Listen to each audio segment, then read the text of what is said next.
What's up, sports fans? It's your man D back. Speak Your Mind Sports Talk.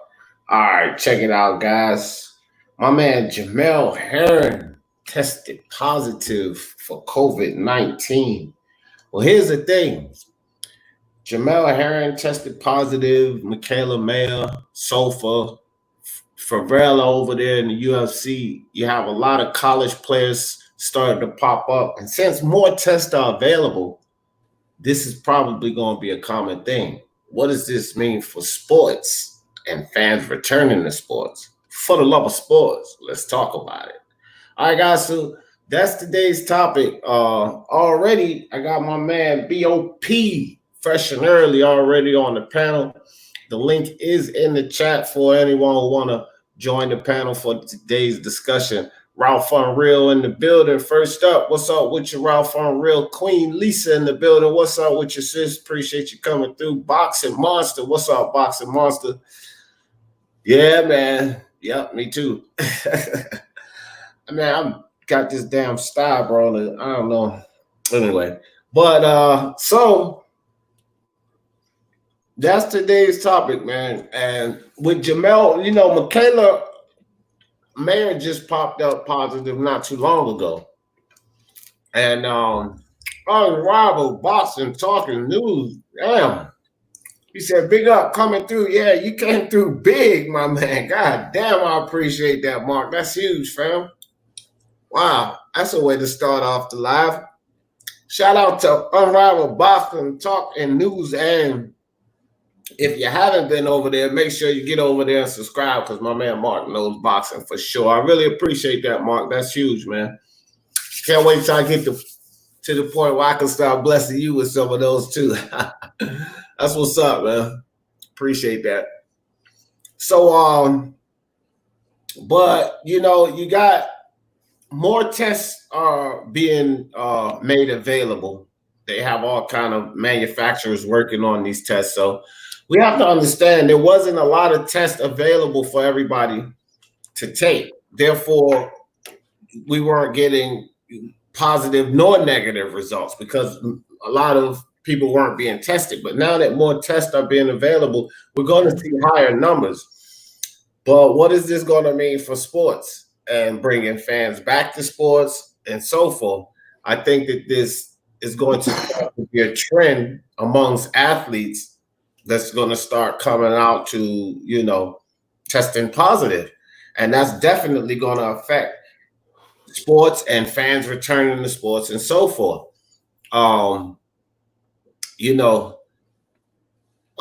what the hell? What's going on, Mark? Okay. Mark, you ready to make me change the topic of the show to blessings.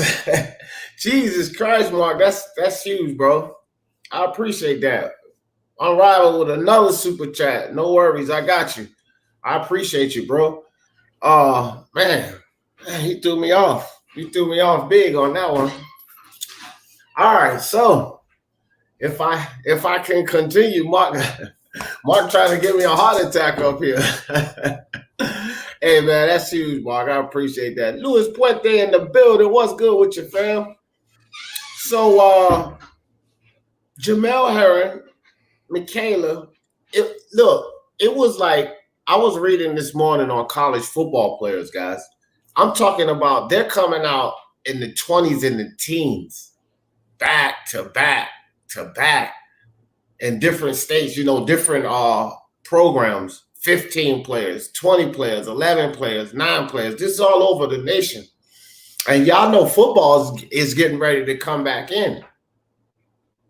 And with Bob Arum and Eddie Hearn and all of these guys, remember I was just saying this yesterday, what are they putting at the end of every one of these fights when they talk about, well, as soon as the fans come back, when the fans come back. But look, with all of these reports of COVID-19 cases coming out back to back to back, are we sure that the fans are going to be coming back? I do. Because of one thing, the fans and the people overall are getting restless being cooped up. So with everything going on, I'm not going to bring it up. You already did a good topic on a good podcast on it earlier. this week. But people just are ready to move on. People see it kind of the way I do, is this is a disease going around in the world, or a virus that we have to build our immune system up to. We don't know if we have it or not unless you get tested. You could have already had it and gotten over it and not have known it. And not saying that that's every case, but the people have already shown that they're willing to take chances and do multiple things. So, being in a crowd and being entertained, I'm sure that they would want to take that chance over everything, meaning they would rather have a good time than be out having a bad time or be cooped up. Well, yeah. I mean, people are going to want to do that, but safety and the government and such, man, this is going to be a dangerous situation. The sanctions and guidelines that they would have to follow, But is everybody going to follow that? I mean, I'm pretty sure when you go to the store like I do, not everybody's wearing a mask. Not everybody's doing this. Not everybody's doing that. Yeah. Real quick, BOP. My man, Unrivaled Boxing Talking News stepped on. Hey, Mark, man, that's fucking huge, bro, what you just did this morning. Yeah, man. Good morning, man. I appreciate that, bro. That's massive, dog. How you doing this morning? How I'm doing this morning. You just made me smile from ear to ear. That's good, man. It's always good. It's always good to show support. So what do you think, man? Jamel Herring popping up. Now let Bob continue with where he was. Let him continue with where he was and I'll come in. Oh, no, that's all I was saying was basically this is a virus that the human beings in the world really needs to just, build up an immune system to. And I don't mean to sound callous, but that's just the way it is when we're fighting something that we can't see, we ain't got a cure of. And the people, again, I'm just repeating myself, they're cooped up, they're restless, they're wanting something to do. They will take that chance. That's just what I think. But again, to bring up Dee's point, and I'm sure everybody knows, the sanctions, the proper precautions and all that, what's going to happen? Are fans going to be allowed to? That's the real question, is instead of are fans going to be, wanting to come back, because I think they will be, is will we be allowed to, and when will we be allowed to? Right. And as far as now, but Mark, yeah, I want to get your thoughts on it. Did you hear about Jamel Herring, coming out? Yeah.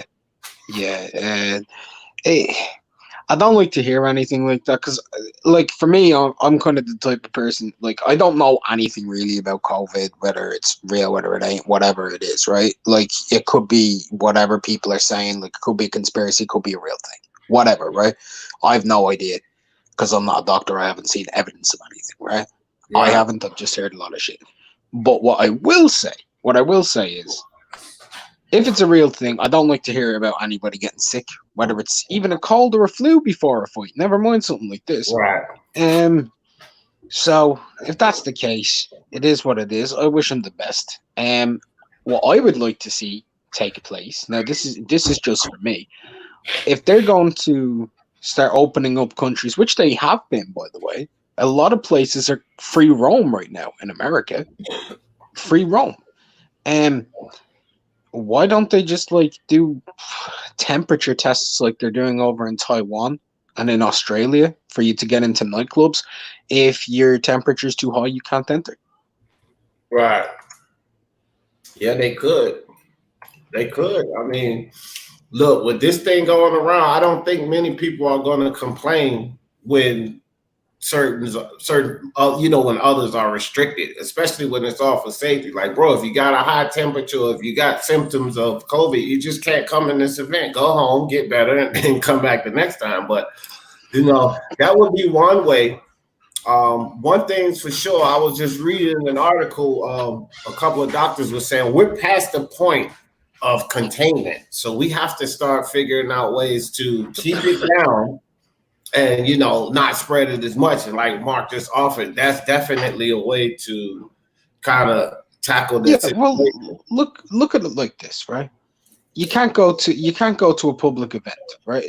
You can't go to a sporting event right now as a fan, right? You can't. But you can walk down the street.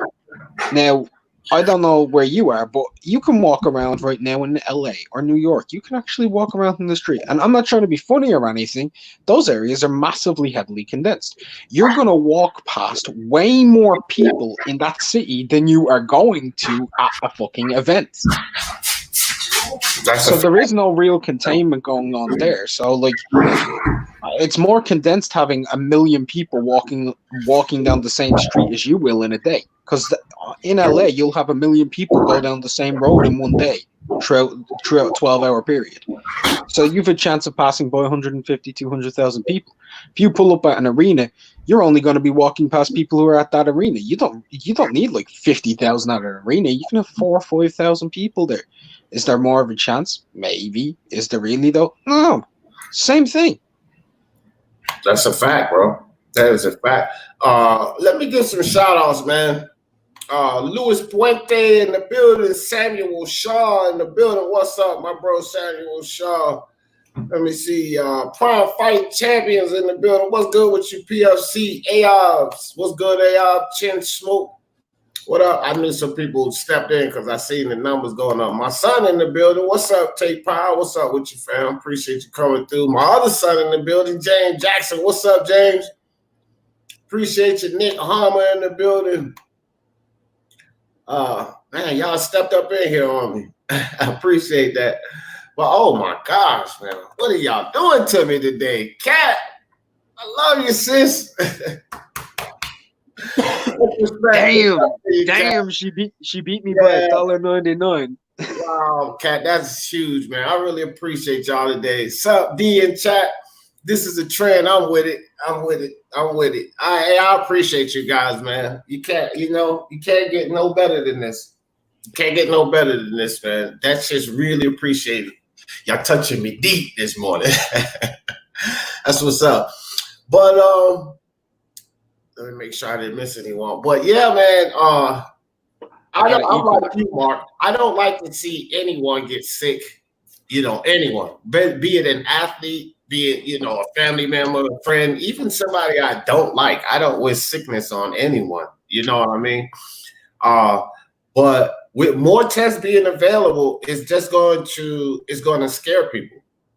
Y'all know what I mean? It's going to scare people, and the more people get scared, I think it's kind of a two-edged sword, BOP. Where I get what you're saying, where people want to get out, they just want to do things, right? But at the same time, people want to be safe too. They don't want to run around and catch whatever it is going out there. Look, I don't like to hear that COVID-19 is fake. Okay. I think people are getting misconstrued by them not understanding exactly what it is, and they're accounting that what it be. It's nothing fake about this, man. People are getting sick, people are dying, and there's something doing it. Okay, regardless of what you want to call it, don't call it fake, because that's just idiotic, bro. It's something going on out here. You know what I mean? So, and we have to be aware of that. It may be too soon for fans to come back. It may be entirely too soon for fans to come back, although fans want to come back. But I can guarantee this with Jamel Herring coming out and all of these football players starting to come out and different athletes around different sports, I think that they're going to pull back on throwing. I think that we will at least get fans not being allowed extended. I think that will at least be extended. What y'all think about that?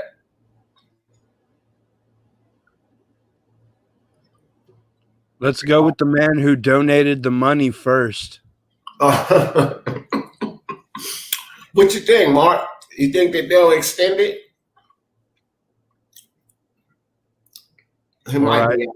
Yeah, I guess I'll go. It wouldn't surprise me due to the fact that we're at a time in this country where we don't know what the hell is going to go on. What'll be past this day? What'll be past that day? What Fauci will say here? What Fauci will say there? We're literally, when it comes to sports and a lot of other things, but we're talking about sports. We're literally being, we're at their whim when it comes to making up the rules and guidelines. Guys, what is this? Oh my goodness! Enjoy it. It's a blessing, man. It's nothing but a blessing. You guys, Mark, Kat, man, look, I gotta conduct this show. Y'all about to make me choke off. You know peanut butter is already thick. Y'all get ready to make me choke, man. Jesus. Listen, man. I don't know what to say. Much appreciated, bro. That's huge. Now I see why he wasn't answering. He was too busy doing that. Man, that's huge, guys. I appreciate y'all, man. That's crazy. That's me down at 200. So yeah. And he put the 0.1 in there to make it 200 perfectly. Man, that's massive, dog. Wow. No worries, man. But I love. Whoa. Okay. Let me be a man. Get it back together. All right. That's a blessing, man. Both of y'all. I really appreciate that, man. Yeah. God bless D. Yeah, I swear. That's huge. That's huge. So, GB boxing ain't wrong, by the way. GB boxing ain't wrong. What did he say? He said, "I'm rival Rob the local." I did. I won big on the bookies. Oh shit. Yeah. So, damn, I had lost my train of thought, but I'm back now. So, boxing. I want to bring this back to our sport, to boxing. You know what I mean? Told me ball in the building. What's good with you? Fur Hazard, my brother Charles D up in here. What's good, Charles D? And Tank shit, and DJ, calm down. It's only a couple of hundred. Yeah, it is, man. It's just the thought, and that they coming so big and fast with it. I mean, bro, that's a blessing, bro. That's huge. You know, people work 3-4 days in this country for $100. In other countries, some people literally work a month, bro, for this type of money. Like, we can't take this type of stuff for granted because we're in America and England or wherever. You know, out of all the countries worldwide, there's only 13 and 14 countries that live comfortably like this, and we can't really take it for granted. Let's break it down like this. He's been online right now for exactly 18 minutes and 8 seconds. Right. Every 6 minutes, he's made $100. Right. That's funny stuff, man. That's massive, bro. It's like, I'm no fucking attorney. You know what I mean? But come on, though. So, I mean, that's just massive. And I don't take anything for granted. You know what, guys? Like, each and every that's why I always put up these posts and I do these lives. Appreciate you guys for the shares and the like. I'm super appreciative of that stuff. When you guys start dropping your hard-earned money, that's massive to me, man. I don't care if it's $1 or today, as Mark, $101. Each and every penny is appreciated because that's you guys' hard-earned money, and you guys don't have to do that. You know, I'm not like a lot of these LDBC channels or any other channel that sit up here, give me. No, because I know you guys work for yours just like I work for mine. My wife and my brother and my family work for theirs, and to give it up like that, to hear me gabble on about sports and this, that, and third, that's huge, bro, and I really appreciate that. Johnny Boy, I want to thank Johnny Boy, too, for everybody who won't hear the other day. We got deep into that Black Lives Matter conversation. Johnny Boy dropped me a $10 super chat. That was cool, Johnny Boy. I appreciate you for that. Now, let me get back on topic. So, bringing it back to boxing and all of this going on with boxing now, there is some serious AA that's going to have to be done. Attitude adjustment, I mean, concerning these boxers out here, because without the fans, you guys are going to have to get used to taking less. And a lot of these fights that they've been throwing in our faces, guys, we may not get these fights now until 2022. Because if they extend this, no fan base, if they extend this, man, a lot of these fights will be pushed back till 2022. Because Bob Arum was just talking about Pacquiao Crawford. But what did he say at the end of every interview?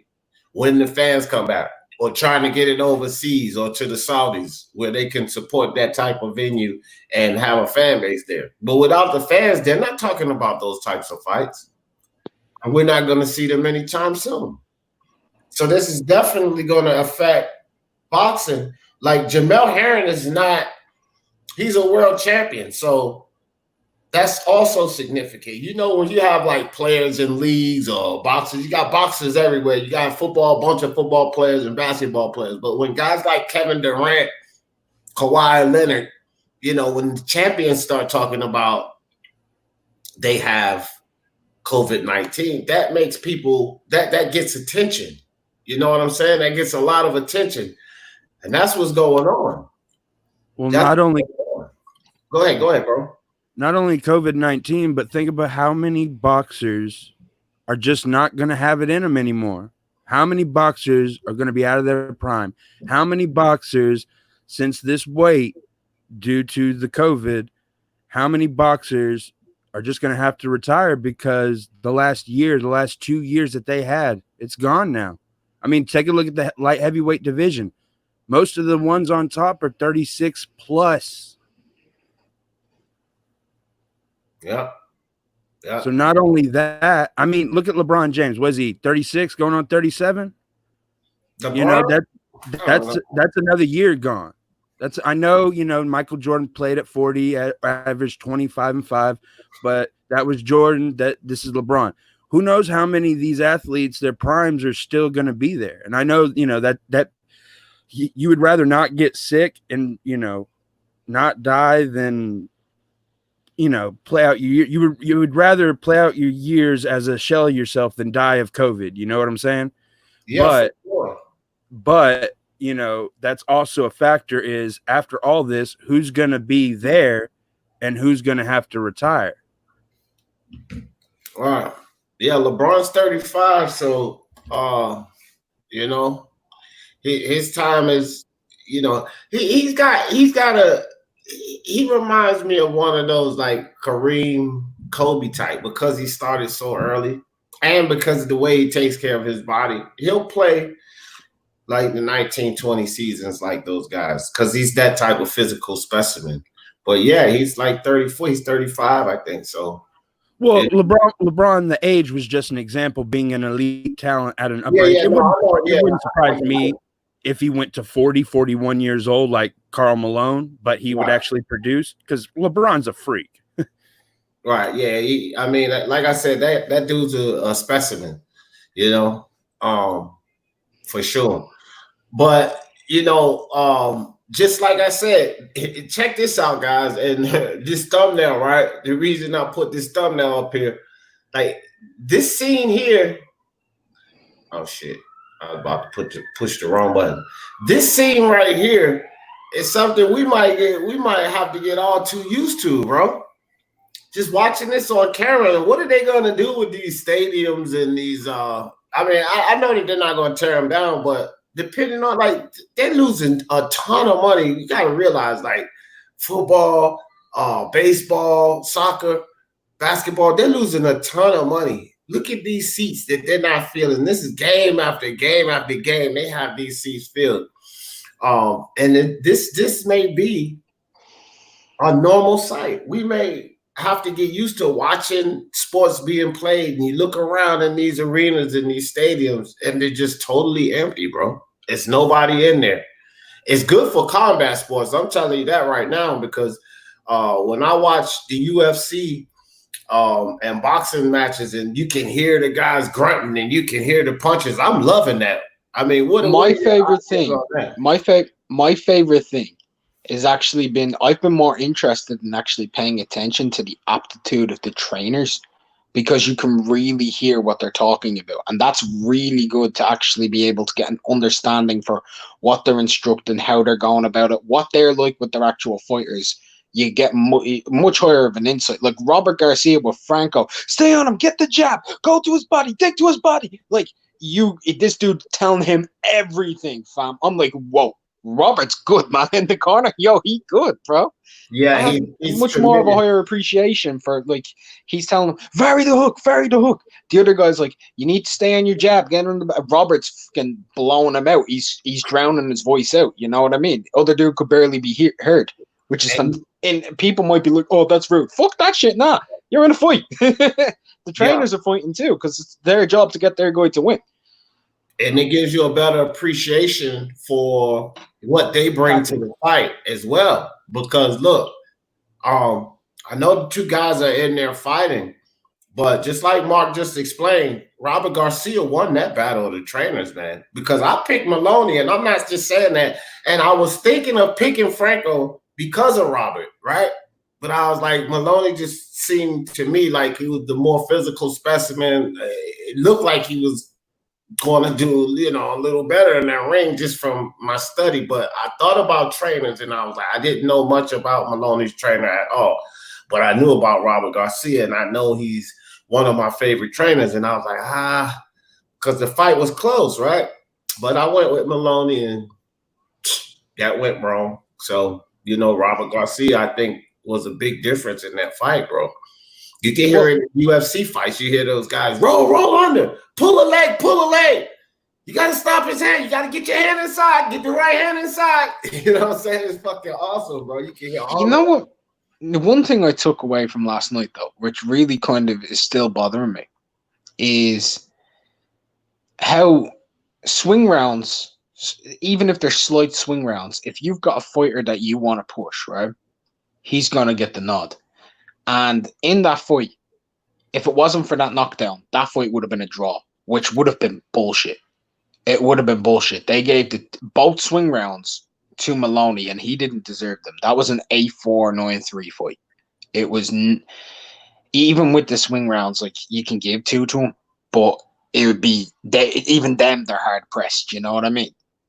Right. They are hard pressed. So if he didn't have that one very good round, it could have been a draw. Hey, I mean, what if Maloney had to come back into it if he wasn't hurt, right? Into that round and evened it up towards the end? He may have won the fight with a 3-point swing, which would have sucked. Yeah. No Didn't you call that a few days ago, saying that the Maloney's were overhyped, unrivaled? Yeah. Okay, I was thinking that was you, and then hearing that you won a bet, I was like, damn, man, that's smart. That's good. Good for you. Congratulations, and congratulations. I'm not betting on Baez to be Andrew, but Jason. But yeah, I'm not betting on that fight because there's always a weaker twin. No, it's not about the weaker twin. It's Franco's better than Baez. That's the difference. A lot better. Still, them twins, they could be emotional. He hates losing, man. I don't even play video games. That's a good point, though. Like, his brother could be very emotional. It could affect him really positively, and he could go out for full vengeance and fight really well. Or he could get too lost in it, go gun ho, and get knocked the fuck out. I mean, that could happen. It might be worth doing an outside bet because his emotional state could change. Well, they're not going to lose like that. Their last names aren't Charlo, so he's okay right now. And I'm a Houston boy. I can say that. Yeah. Well, those Charlos, their mindsets are going like this right now. Jamel going the right way. I don't know what the hell Jamal is doing, but Jamal needs to focus in on one division. Maybe his body is just getting too damn big or something, but he needs to concentrate on middleweight because he ain't done shit. Exactly. He got to fight somebody, bro. He's got to fight somebody significant. Seriously. We hear all of this talk and grief about Terrence Crawford fighting someone. What about Jamal? Where's the grief on him? But before we get on that, though, Jay Blues in the building. What do you think about the state of sports in general now that more and more athletes are coming out? Because more tests are available, more and more athletes are coming out testing positive. You think that the fan restriction is going to be extended? Yeah, it's probably. Well, first up, what's up, Mark?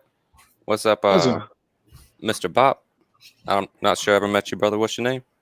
You can just say bop. It don't matter. Fair enough. What's up, man? Not much. Nah, this shit is it is the new norm. I hate it, bro. I don't hate anything. It sucks dick. I woke up to a post about drive-in concerts. Drive-in concerts. Live Nation to change the music industry for drive-in concerts with your own parking space of about 10 feet. So it's going to be car space. Some people, even if you get out of your car, I guess that's the space you can party around your car or whatever bullshit. The whole point of a concert, I grew up going to heavy metal shows, and I kind of got away from the whole, like, it's a hive, really. Like, you're shoulder to shoulder, like, in the sweat and the stank of it. You get the energy of the crowd and shit. That's going to be lost forever. I don't know, man. It's going to become some bullshit. Like, oh, I remember when we used to go to concerts where we didn't have to stand 10 feet apart. I remember that. Like, y'all don't even know how good we had it back then. Like, I don't want to hear that bullshit, man. I want everything to go back to normal, but it seems like it's slowly being institutionalized as the normal. This may be the new norm. And Fuck I that, don't know what they're going to do with these, billion-dollar stadiums. Because think about Jerry Jones. He made money, but he ain't made that money back yet. Off that goddamn stadium he built. He just built that stadium. Getting people in the seats, concessions. That's how Jerry Jones is going to make that money back. Having other events at that stadium. He had Mikey and those guys fight there. So, look, man, these stadiums, they have to be utilized. And if they have this restriction, it's not just going to be sports. It's just like my man said, concerts, symphonies, fucking operas and shit. These venues are going to be empty. The Comedy Store in LA has already been looted. It's already been torn the fuck apart. I mean, wow. Jeez. What'd you say? What were you going to say, Mark? I was just gonna say I've got $1 billion industry idea. Yeah. For the new norm. Yeah. Just hear me out. Keep it in the wraps, man. If it's $1 billion. No. Hear me out. I don't have the money to be able to invest in it to do it. So whoever does capitalize on this shit, right? It's very simple. Sanctioned COVID-19 orgies in these stadiums. There's no use for them. There's chairs galore, fields, whatever. Listen to me. There's changing rooms. They've got jacuzzis. They've got all different types of stuff in there, right? Use this as everybody has to be COVID tested, and they need to be STD tested. And if they test clear, all Gucci, right? If they test clear, all Gucci, they get to pay in a ticket. People aren't going to be able to go on dates anymore.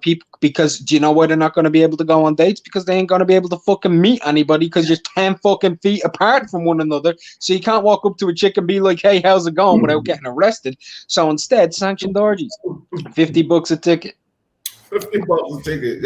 I guarantee you straight up right now, it will do record crowds. I think so because people sit back and they act like that shit is taboo. This world is sex crazy, bro. People are crazy over sex. They will probably fucking flood the stage and be lines wrapped around the parking lot to get in. I have to turn people away. We all sold out for this evening. Well, that would just be history repeating itself. Sodom and Gomorrah for real, man. Yeah, for sure. A whole stadium full of booty. That would be crazy. Yo, bro, you buy that on pay-per-view, a whole stadium full of booty? Dude, George Carlin did a bit about this. Put all the murder, like sanction off some of the middle states, some of the fucking Arkansas or Oklahoma. Who gives a fuck about North Dakota, South Dakota? Clear all those fucking people out and put all the murders and pedophiles in one state. Put all the sex addicts in one state. Like, have Splooge TV, put it on pay-per-view and shit. Like, bro, fuck that. Putting them on a state. Put those motherfuckers on an island. That's pretty much what it was. Man-eating sharks all around there. Keep the sharks fed all around the island. Ain't no swimming back to shore. Make sure it's way out in the middle of bumfucking nowhere so they can't even swim if they wanted to. That's what you But do. think Man. about it though.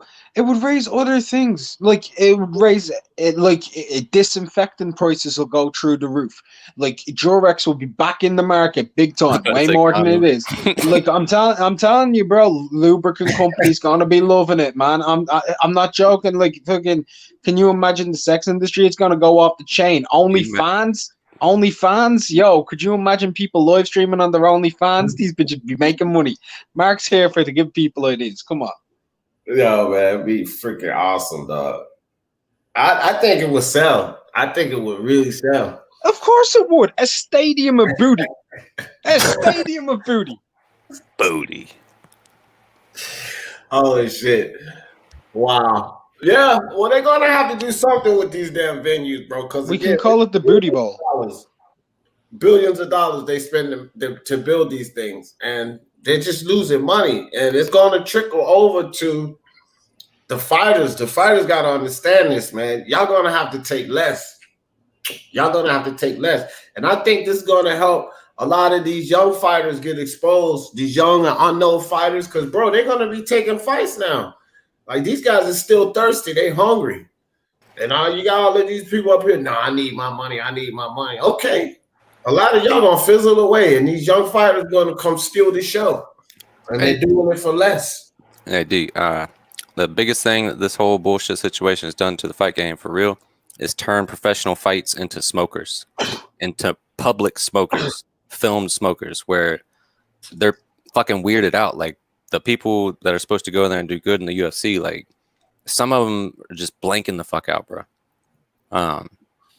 It's a smaller fucking cage they're fighting in. That's bullshit right there. Stipe's refusing to fight in that shit. Yeah. I mean, yeah. I mean, you got these big guys and then these wrestlers, Stipe Miocic. He kind of got a point. Imagine like,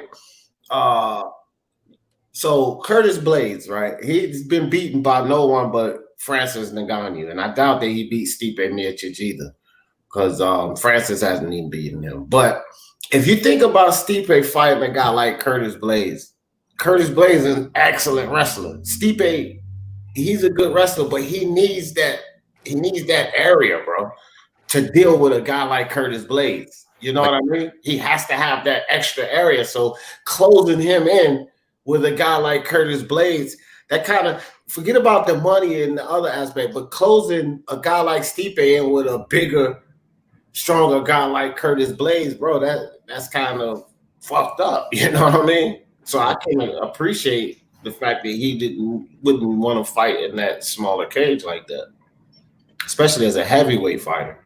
If you got these guys like Cejudo and, you know, these little guys, fucking TJ Dillashaw shit, I mean, come on.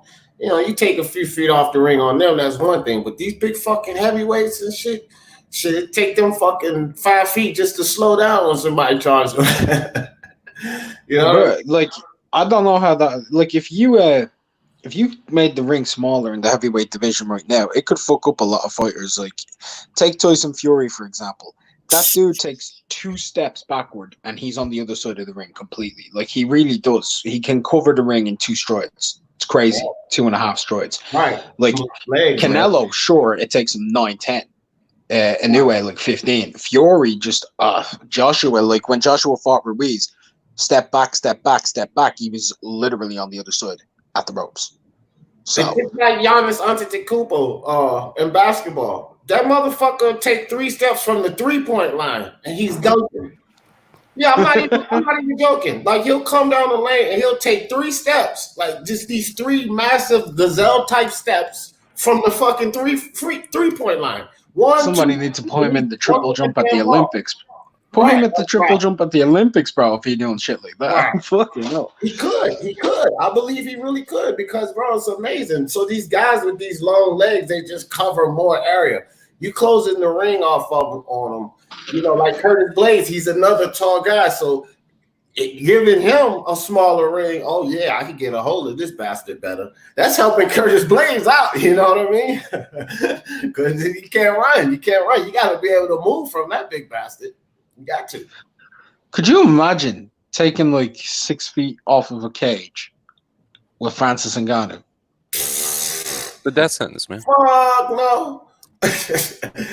I want 6 more feet. I need more room to run. Like I'd be adding at least 50 feet onto that bitch, bro. I'd be doing laps. That bastard. That dude's massive and at each and every blow. Did you hear about John Jones just said, I'm trying to think who he just said something to a fighter. It was one of these fighters. It might have been Dillian White, say he'll box him, but you gotta come see him in the octagon too. No, he said that to Mike Tyson. That was Tyson. He'll box him. But that's stupid though. Stupid as fuck. That's stupid as hell. I still think Tyson still might knock John Jones out. That's what I'm saying. What's he gonna win from? But putting a 50-something-year-old guy, and that ain't no fucking Herschel. Although, you know something, though, the Dillian White one would have been much more interesting because Dillian has a background in MMA and kickboxing. Yeah, make it a kickboxing fight. Fuck it. He was a championship kickboxer, so like, yeah. I mean, he's a beast, man. He's a big boy too. He's a very big boy. He's a heavyweight. John Jones will fuck him up in MMA. Boxing, he'll probably get John Jones. John Jones is still Dillian White is a big boy, but shit, man. John Jones is challenging Brock Lesnar. Dillian White ain't bigger than Brock Lesnar. You know what I'm saying? I'm just saying. Dillian in a cage is way more competitive than Mike Tyson in a cage. Yeah, he has the experience in mixed martial arts. He has experience in MMA, in a cage, kickboxing, and he's actually in the prime of his life. Yeah, he knows about defending leg kicks. He knows about defending takedowns. That's huge. You know, a lot of these boxers, they don't know about defending no leg kicks. Well, Dillian know what it's all about already. So, yeah, you're right. But even Mike Tyson, he knocked John Jones' ass out in the fucking boxing ring. John Jones be getting tapped up by these MMA fighters. They're not even great strikers. You seen his face after the Gustafson fight? Gustafson fucked his face up, man. He had his lips swollen, eye locked up. Might have knocked the tooth out of John Jones' mouth. But John Jones still won that fight. What's up, Boxing Virus? What's up with you, fam? See, I live in Racine, bro. So please, No, reading. The fuck out of that's Johnny Boy versus Samuel. It's gonna be on PBC. $1 million. Samuel going back and forth. See, I be missing the chat, man. I be missing the chat. Oh boy, Johnny Boy and Samuel. I'm not even gonna go back and read y'all. I don't know what the hell. I'm not even going back and read that shit. Y'all too. I'm gonna let them handle that. But you know, Mark, what do you think? What do you think reasonably? Let's say they get a hold of the numbers or they figure out something on how to, I guess, say lessen the blow of this COVID-19 attack. What do you say? What do you think reasonably is a time that we may see fans come back? Because 2020, forget it. I'm looking now with all of these football players and boxers and UFC fighters starting to come out. It's not just them. It's also like Novak Djokovic in tennis. That's a very big fucking name to get COVID. Very big name. He's one of the biggest names. And to him, Federer, Nadal, they like the biggest names on there. They're the 3 biggest names in males tennis. Yeah, right. And Djokovic is pretty much like he's been the guy over the last few years, more dominant over the last 5 years than the other two. Federer has passed him the torch. He's the guy who's taking the torch from Federer. Yeah. Well, Nadal's very close to Federer too. Nadal's all-time great. Them two are like the two goats, pretty much. But Djokovic is up there. That's fucking huge in that sport. You know what I mean? That's a massive deal. That's like a top 3. It's literally one of the 3 biggest names. He's huge.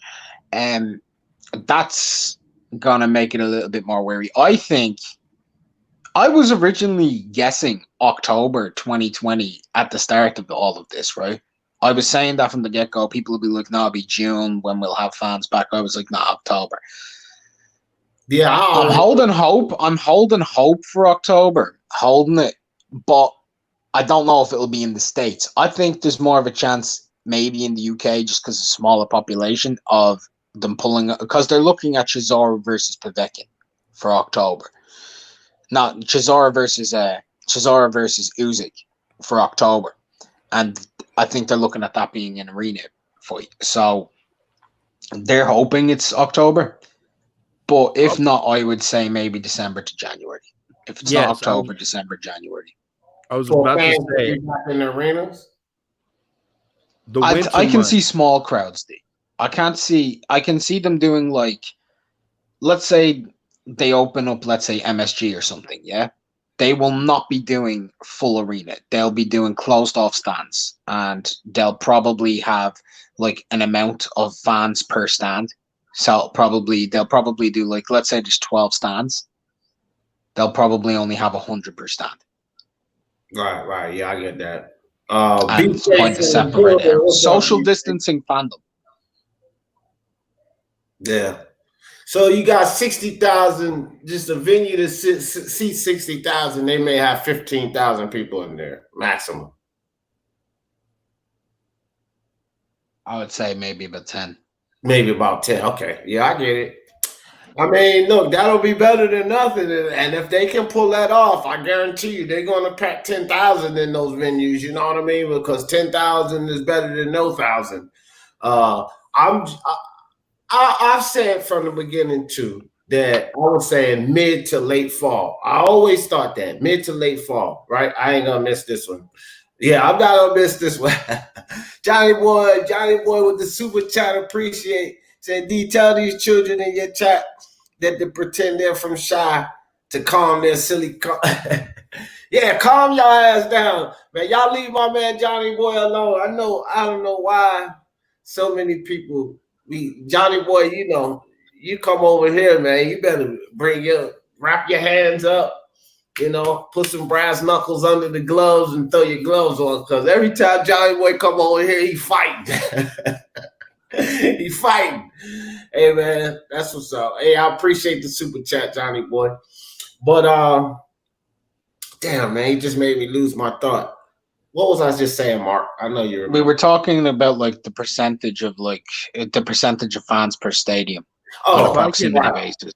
Well, if I can speak on it for a little bit, I do think the fans will come back in the winter months, or they'll try. They will try in the winter months due to everybody wearing more clothing. Everybody, you know, it's the winter months. It's usually cold, so they're going to try it maybe in the colder areas, you know, instead of a tropical climate. Yeah. I mean, bro, ultimately, when it comes to the fans, this is my thing, Bob. When it comes to the fans, man, they can want what the fuck they want. There's a lot of times fans don't get what they want. I'm just more leaning on these governments and these, you know, these officials, these leaders. I don't think, like, if the numbers climb too high or the reported numbers climb too high, I'm just feeling like they're going to extend it. I'm with Mark. I always said late to mid-fall is when we get the fan back. I'm just thinking maybe this can throw a monkey wrench in that. And I hate to sound negative, but, man, I'm thinking maybe close to maybe April. sometime. Yeah, April or May. Yeah, April or May of. Yeah. You know, look, that's me. When I'm saying like maybe October, right? That's me being heavily optimistic and looking at the idea of them doing like coming up with the idea of social distancing fandom. So, like, for example, if you look at the proximity of Wembley, there's like 80 stands, right? They could feasibly have 100 people in each of those stands and have 8,000 people there. They could feasibly do it, and each stand, you'd be able to get the 1.5 to 2 meters of distance per person. 8,000 people at Wembley, man. I get you. So I know that sounds stupid, but then like you go to the O2, you can do the same thing, but instead of it being a 16,000 crowd, it'll be a 1,600 crowd. I'm looking at like a 10% thing. For real, I grew up watching pro wrestling, so whenever the Klitschko and Joshua have the same thing in common. They have megalithic, gigantic, massive WrestleMania type events, man. With all the fucking people, the stadium is packed full. It's sold the fuck out. Lights are going and shit. Goddamn fireworks. His fucking initials are up in fire. Like, come on, man. It's not gonna be the fucking same without the. Like, I live for the pop, The I know explosion. what I know what you're energy. saying. I do. I know what you're saying. I do too. When Maloney got dropped in the 11th last night and it was a slip, I was for a half a second. I said, "Where's the crowd going?" Oh, like I expected it, and then I said, "Oh yeah, Corona." Fuck. Yeah, no, I get you, and I know it's not a perfect world situation. It's just the idea of fans coming back. I think that'll be the gateway to doing it, is doing social distancing crowding. Yeah. Scott Brown in the building. Winter with people indoors with big crowds is a horrible idea. Yeah. Yeah. I mean, they're going to have to figure something out, though, Scott Brown. Cat says, but our arenas ain't that big, though. Yeah. Yeah, but they can spread them out. I agree with you, what y'all saying, Cat. And I agree with y'all in the chat. Here's the thing is like, these guys are going to try to figure out as best they can a way to recoup some of the money off of those empty stadiums. Because a lot of these stadiums, guys, and venues, we have to listen. In real estate, you pay over a course of 30 to 40 years. You pay on these things over a course. So they still paying on these things. And the reason they set it up that way is because the venue or the arena will pay for itself. So you'll make money, and that note, whatever it costs for that place, it'll be paid for out of the revenue that you're incurring from having that venue. But if that venue is empty, then the money that has to be taken to pay for it has to come out of your pocket.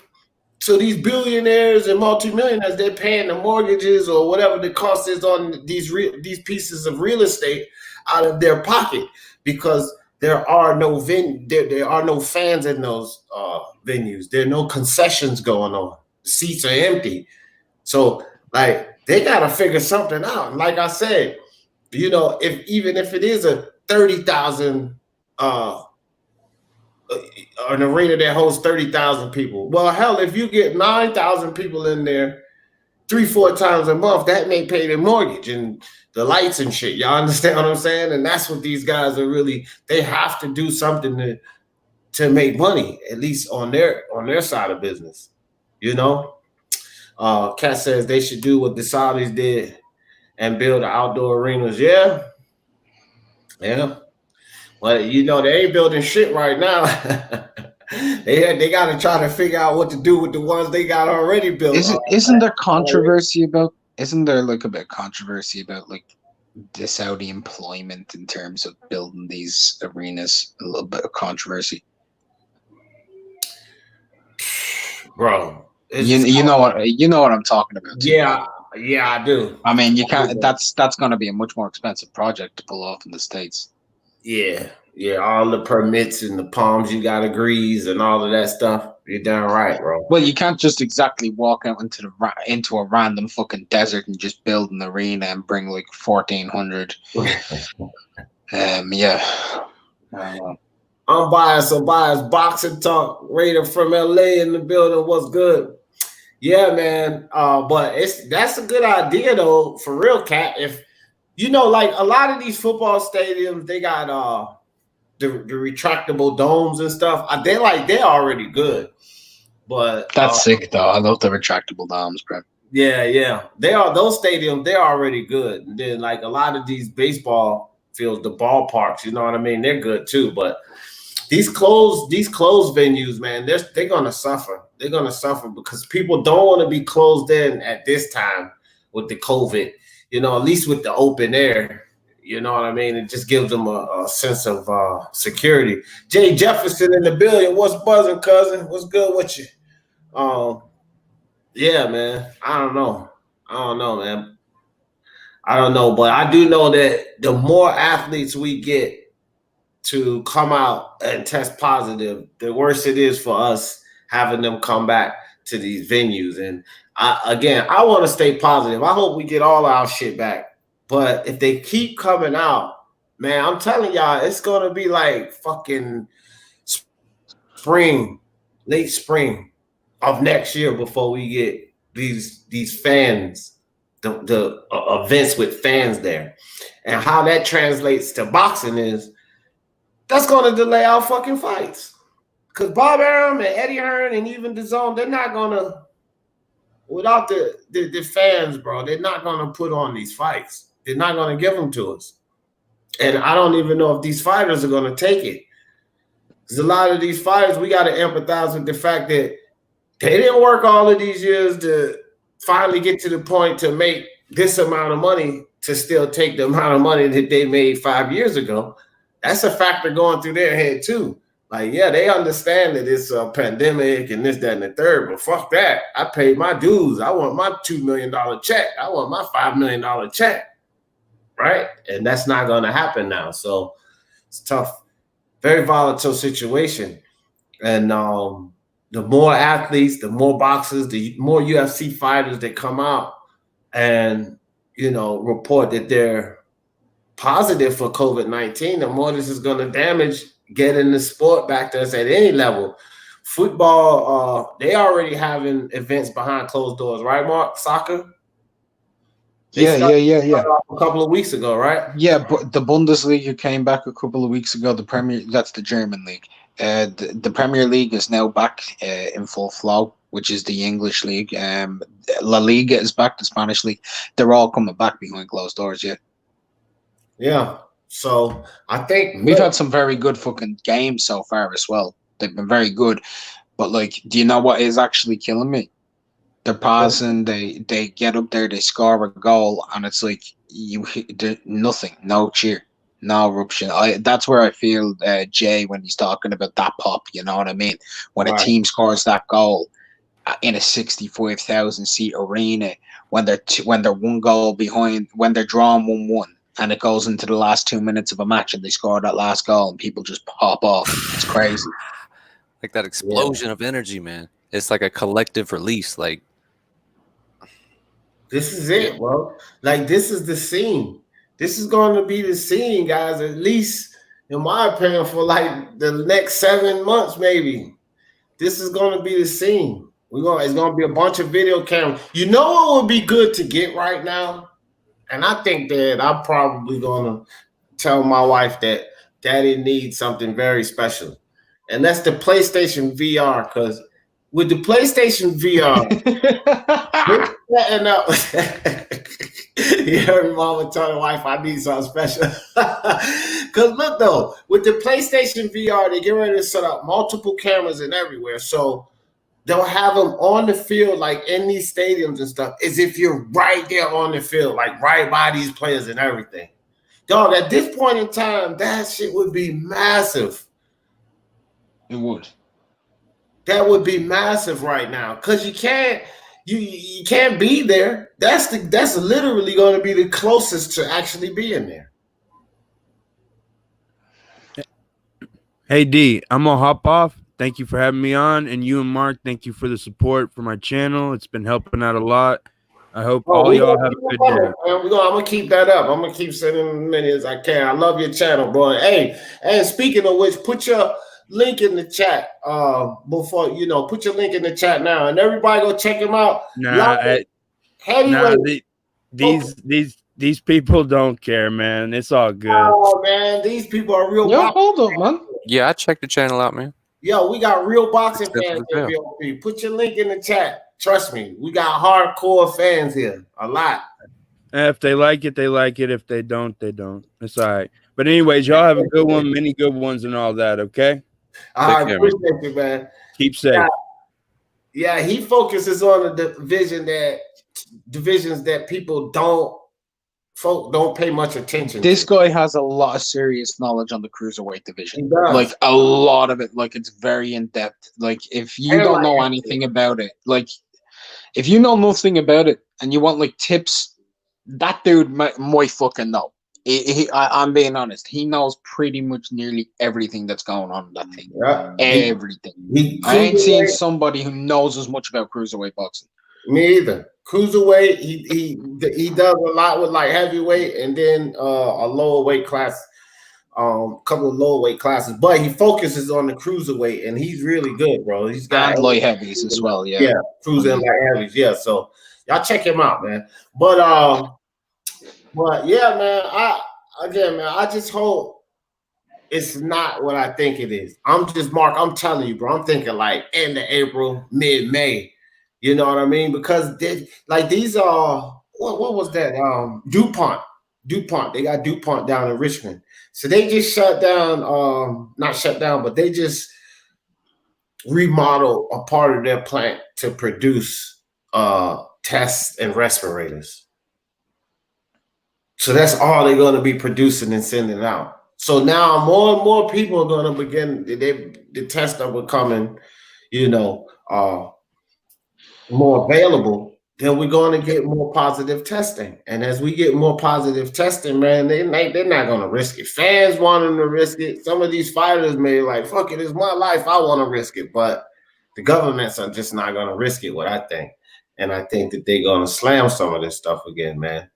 You know what I mean? And it may be too early to even start coming out of the quarantines and loosening up in certain areas, especially in this country, because we didn't do a good job of containing it like other countries that decided to come out of quarantine.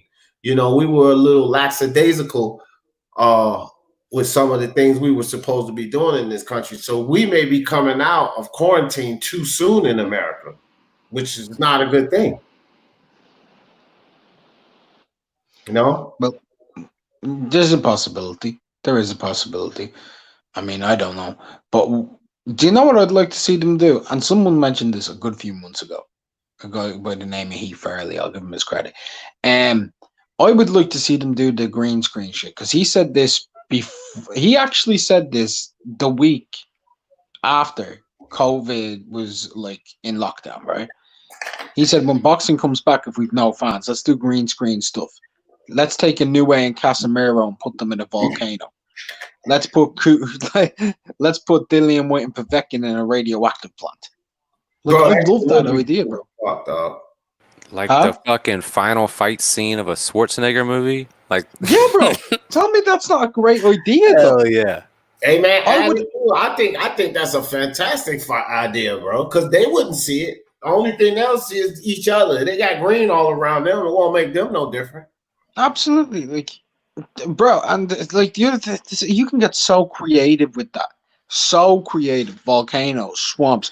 Yo, these guys can fight on the cliffs of Mordor out in fucking Lord of the Rings with Frodo running with the ring in the background, screaming, "I'm gonna make it!" And then he gets his head taken off by a goblin. Like, it'd be fantastic.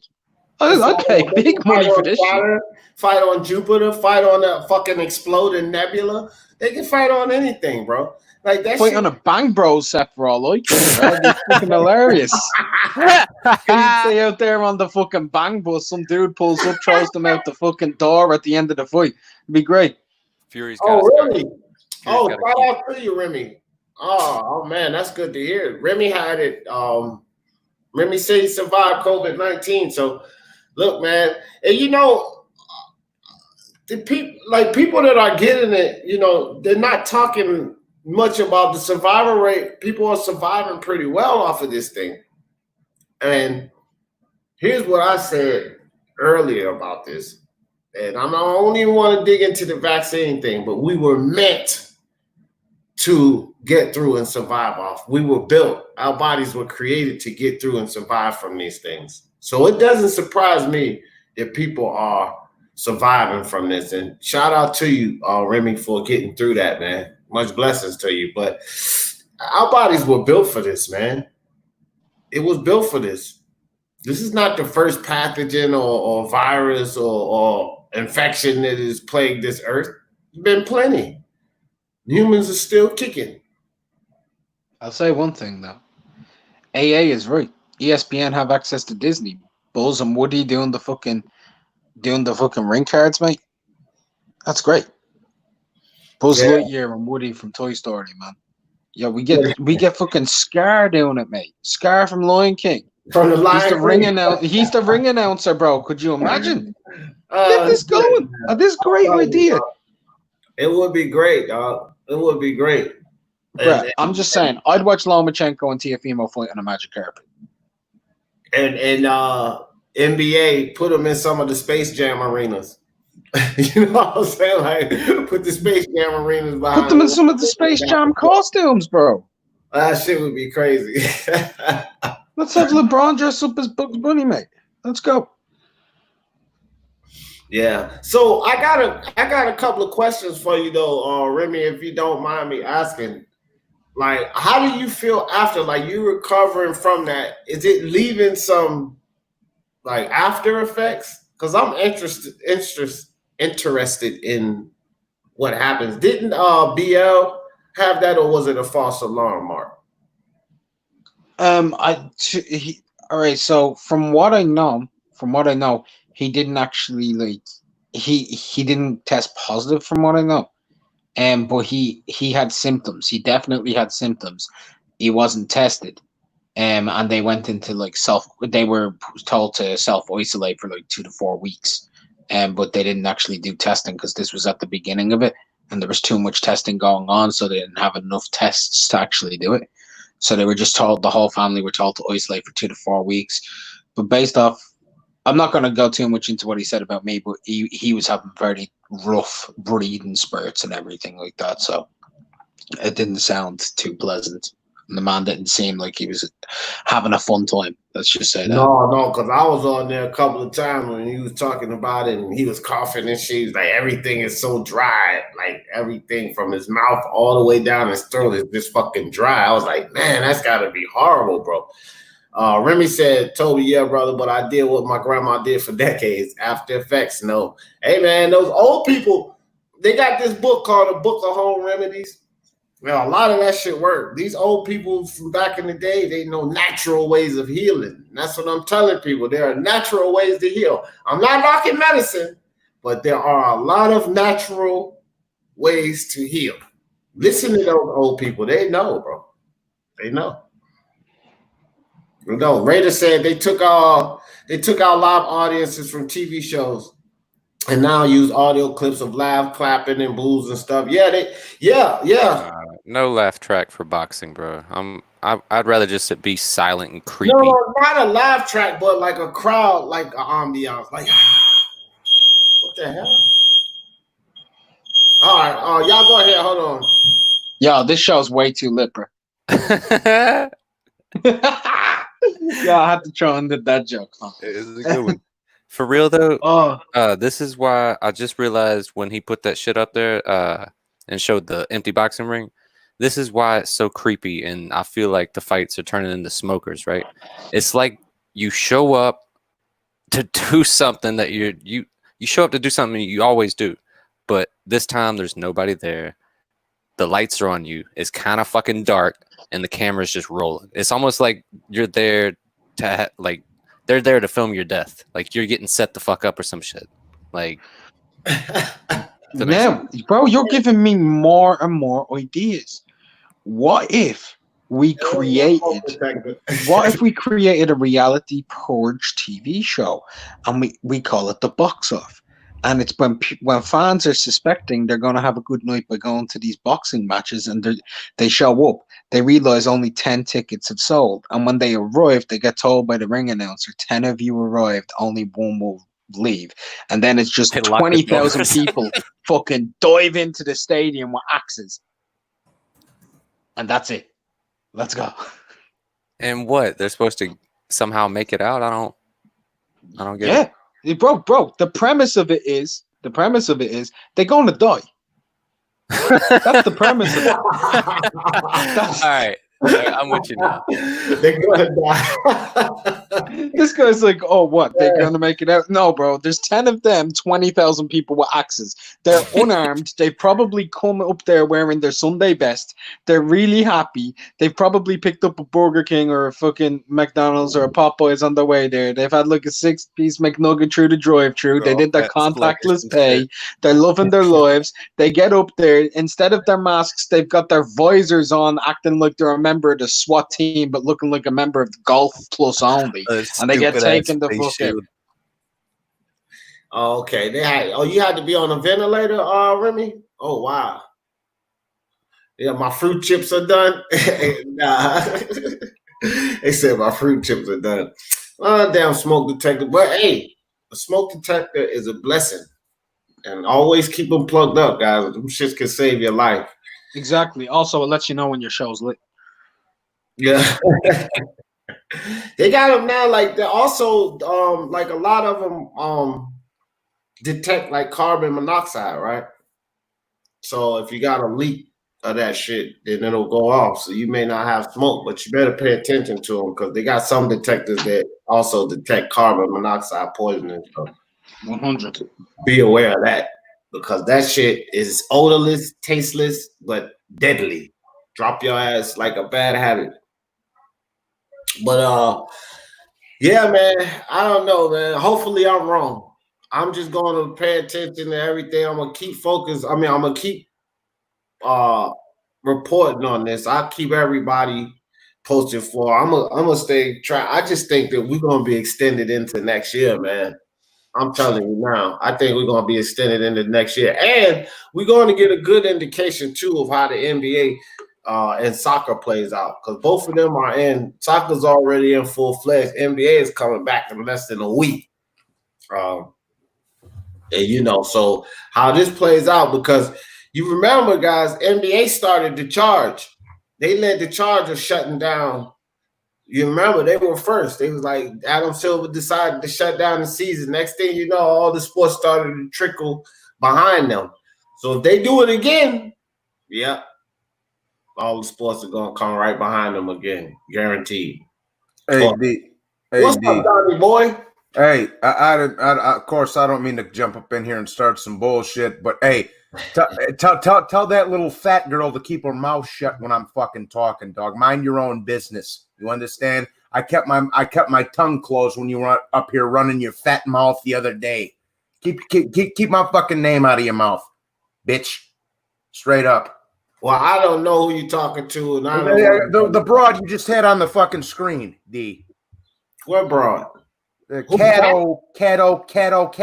Oh no, Donnie boy, don't do that, man. Okay, well, yeah, well, when I'm going at it with some other grown man, you keep your mouth shut, woman. You keep your mouth shut, woman. Go make me a fucking sandwich. You understand? Yeah, I'm the only gangster from Chicago in this whole motherfucker. You better remember that. Fuck out of here, Sammy. I'm gonna call. Yeah. Well, I'm sorry. No, I'm sorry, D. I'm sorry. I apologize. It's all good, bro. Yeah, you know, I don't even like nobody going back and forth on this motherfucker. But I'm sorry. Y'all can fuss in the chat though. I always say that. Y'all do y'all thing in the chat, man. Fuck, you know what I mean? I just don't want it like, you know, if I don't want to blow up shit on the panel and the back and forth hollering on the panel. But if y'all gotta work out some heat in the chat, y'all work out some heat in the chat. But I will say this. Everybody, this goes for everybody. Jessica, Kat, Lydia, Lisa Bales, y'all motherfuckers respect my ladies, man. I don't say a goddamn thing to them, you know what I mean? But respect my ladies, okay? Don't call them out of their name. Y'all can argue and get heated, but y'all respect my ladies in here because ladies are valuable in this sport. We need more ladies to come communicate with us. Y'all look around. It's a male-dominated thing. It's a bunch of fucking testosterone and egos all around. We got very few ladies in here that know what the fuck they talking about. And Lydia, Jessica, Lisa Bales, Kat, No Name Rose, Layla, they know what the fuck they talking about. And I love my ladies that are part of the Speaking Mind Sports Talk family. So everybody respect the ladies. Johnny boy, respect the ladies. All right. Hey, yo. But that aside, yeah. Respect the men too, woman. Yeah, respect the man's conversation. I got you, Johnny boy. Yeah. Before I slap the salami sandwich out your fat ass. Yeah. Before I slap the fucking peanut butter and jelly up with no crust out your fat ass. Fuck out of here. Dog. All right, so Johnny boy, what do you think about this layoff, bro? And Jamel Herring just coming out saying that you know, he's and Mark, thank you, fam. Thanks for coming through. Thanks for okay, he back. He just lost connection. But what do you think about everything that's going on, Johnny? You think that it'll be extended into next year, or you think we still may get us some fights with fans in it, maybe toward the end of this year, you know, late fall or such? Well, hopefully that's the case, right? That we I mean, that's. I was just talking to Mark about this last night. You know, I that's the main thing. Let's just get all this bullshit up out of the way, dog. I don't give a fuck. Like I say, let's get Wilder Fury 3 out of the way. Let's get AJ Pulev out of the way. You know, Beterbiev is mandatory and all that kind of hoe ass shit. Because that you know, let's just try and pump this. That would be in my mind. That's the end goal for 2020 is just to pump all that bullshit out of the way. You know what I'm saying, D? So you just like to see the mandatories get taken out of the way, Johnny? Well, Mark, when I'm getting at is I'd like to say all the odds and ends get taken care of, so then next year we can focus on the real deal. That's what I do like that idea, to be honest. Like Taylor versus Kong Song, fucking whatever his name, Fang Lang Meng versus fucking Beterbiev, Pulev, Wilder situation all cleared up. I'd like to see Ramirez and Postol because that's a mandatory. I mean, get all these taken out of the way so we can get in towards these undisputed fights and these unifications. That's my main thing. Let's just get all the nonsense out of the way. It's not nonsense, but you know what I mean. No, I do know what you mean. I do think that this is going to help out lower caliber fighters and younger guys. You know, these guys is not marquee fighters that's working their way up. I think that this whole ordeal is going to help them out a lot because you get that unless these guys that have all right, baby, see you later. Unless these guys that have all the power in sports, basically the big contracts, the big name, the Canelo, unless they have something to put fire under their ass, and without there being any kind of layoff or anything, they don't have anything to make them want to do more. This layoff is going to make them want to do more because these guys are going to take less money and they're going to start to steal some of that shine. And as they steal that shine and the fans want to see them and, you know, you're not in such high demand, then you get your act together or you get pushed to the side. You know, now with guys like Canelo and GGG, they're going to have to figure something out because they're contracted. So they still got to, you know, be paid money. But a lot of these guys is not sitting up under contract. That's trying to have like Ryan Garcia, crying ass Garcia. Well, you keep on crying and demanding money. You're not going to be making anything soon. And then you're going to have guys like Oscar Valdez and you know, come up right by you. Shakur Stevenson, Teofimo Lopez. Well, Teofimo's already past him. You know what I mean? But anyway, I think it's going to force these guys that are making more money, like Errol Spence and, you know, Fury and all of these guys to do more. Because if you don't do more, you're going to get left behind, bro. And then these guys are going to build their name up, and they're going to be the premier fighters of the sport. So your time is it will come and go. You're not going to be a draw. Nobody's going to give a damn if you fight or not because we're going to have these guys to watch. You know, speaking of Fury, did you see that? Well, apparently, him and Daniel Kinahan have separated and parted ways. Yeah. Now, my whole thing is, yes, I believe they have publicly, not privately. No way. That's my thing on that. That's just that's a public image shit. That's a public image shit. Yeah, I'm telling you right now. Up until recently, until they mentioned his name again, he wasn't a part of MTK. Remember, he stepped away. Turns out he's really been running it this entire time, behind the scenes. So it's just the same move they did before. Yeah, bro. Remember I was asking you about that guy Kennigan, and because I was reading about that, I was like, man, this is bad news, and a whole lot of stuff is going to start happening behind this, and you know, this is just the beginning of it. With anybody that big, and whether he is innocent or not, ain't about his innocent. Anybody who have that much ties to the criminal world, bro. Like I said, you already got motherfuckers like Jay Prince in boxing. Daniel Kinahan is the head of the Kinahan gang. The Kinahan gang is it's literally the Irish cartel. That is what it's D1. It not only that, it's currently the biggest transporter of drugs all across Europe. Not Ireland, Europe. It's the biggest trafficker of drugs in Europe, that gang. So they have over $1 billion in they have over €1 billion. Like that's a lot of money. That is a lot of money, man. They are high. They are off. They're off in their own little fucking planet. They're one of the most dangerous gangs around. That's fucked. It's fucking Ndrangheta in Italy. They make up fucking like 6% of the Italy's whole GDP. Wow. Yeah, that's crazy, man. That's absolutely crazy. You got guys like that getting in, deep with they deep. He's deep embedded with a lot of people involved in boxing, bro. I don't know, man. I don't know. I wasn't planning to do a video on it because it's like a dangerous thing, but because it's so public, me doing all of the stuff that's known publicly in Ireland, it's fine to do.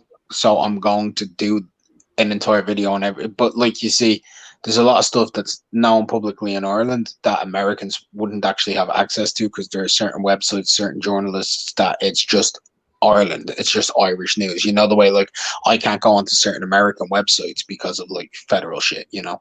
Right, when I first read it, I called you that day. I was like, "Fuck that!" I know Mark knows something about it. I called you that day because I was like, it's not our culture, and I know that there's a lot more information going on about this dude. But like, I don't know, Mark. If I was you, I'd fuck that. Let guys like me report on that, bro. You right over there. Fuck that. Don't report on that dude, man. Or if you do, just. Watch what you say. Brad, there's thousands of journalists. There's thousands of journalists reporting on it. Some fucking random YouTube channels fine. And there's a lot of YouTube channels. Yeah, I feel you. Yeah, no doubt.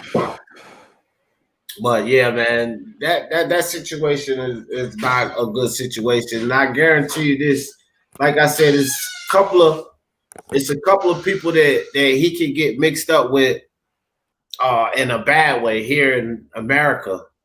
That thing will just turn sour real fast. People will die. Just put it that way. It's people involved in boxing right now. I know that if there was some type of clash, people would literally die. People would start getting knocked off just because of the element, bro. You got that element, and you got the Prince element over here on this side in America. Both of these guys were billionaires. Both of them. Knee deep in the crime. Man, I was out with the homeboys last night. What happened on the fights? Was it any good last night with the upset? Well, I don't know if you call it an upset, but I think Maloney was favored to win. He was favored. To be honest, actually, he opened a pretty big favor. Actually, I think it was like 3-1. So he got and then he got to 165. I think Franco got to 165 with late money. I was one of those late money bets. So how was the fights themselves? Or were they shit or? The undercard was the undercard was all right. It wasn't anything bad, anything special. But the main event was good. Good. I think they were pretty good. I think the Franco. Listen, it's the same thing I said with Shane Burgos and Josh Emmett. When you get a fight and these guys battle and the underdog wins, most of the time that's a good fight. If whether it's boxing, whether it's UFC, because you think about it, you got two guys is in there. You got one guy. Burgos was supposed to win. Maloney was supposed to win. But then this underdog that won't even supposed to win come back and he battled his way to a victory. 9 times out of 10, that's a good fucking fight on either account. And the Shane Burgos fight versus fucking Josh Emmett was massive. And I think that fight last night was good.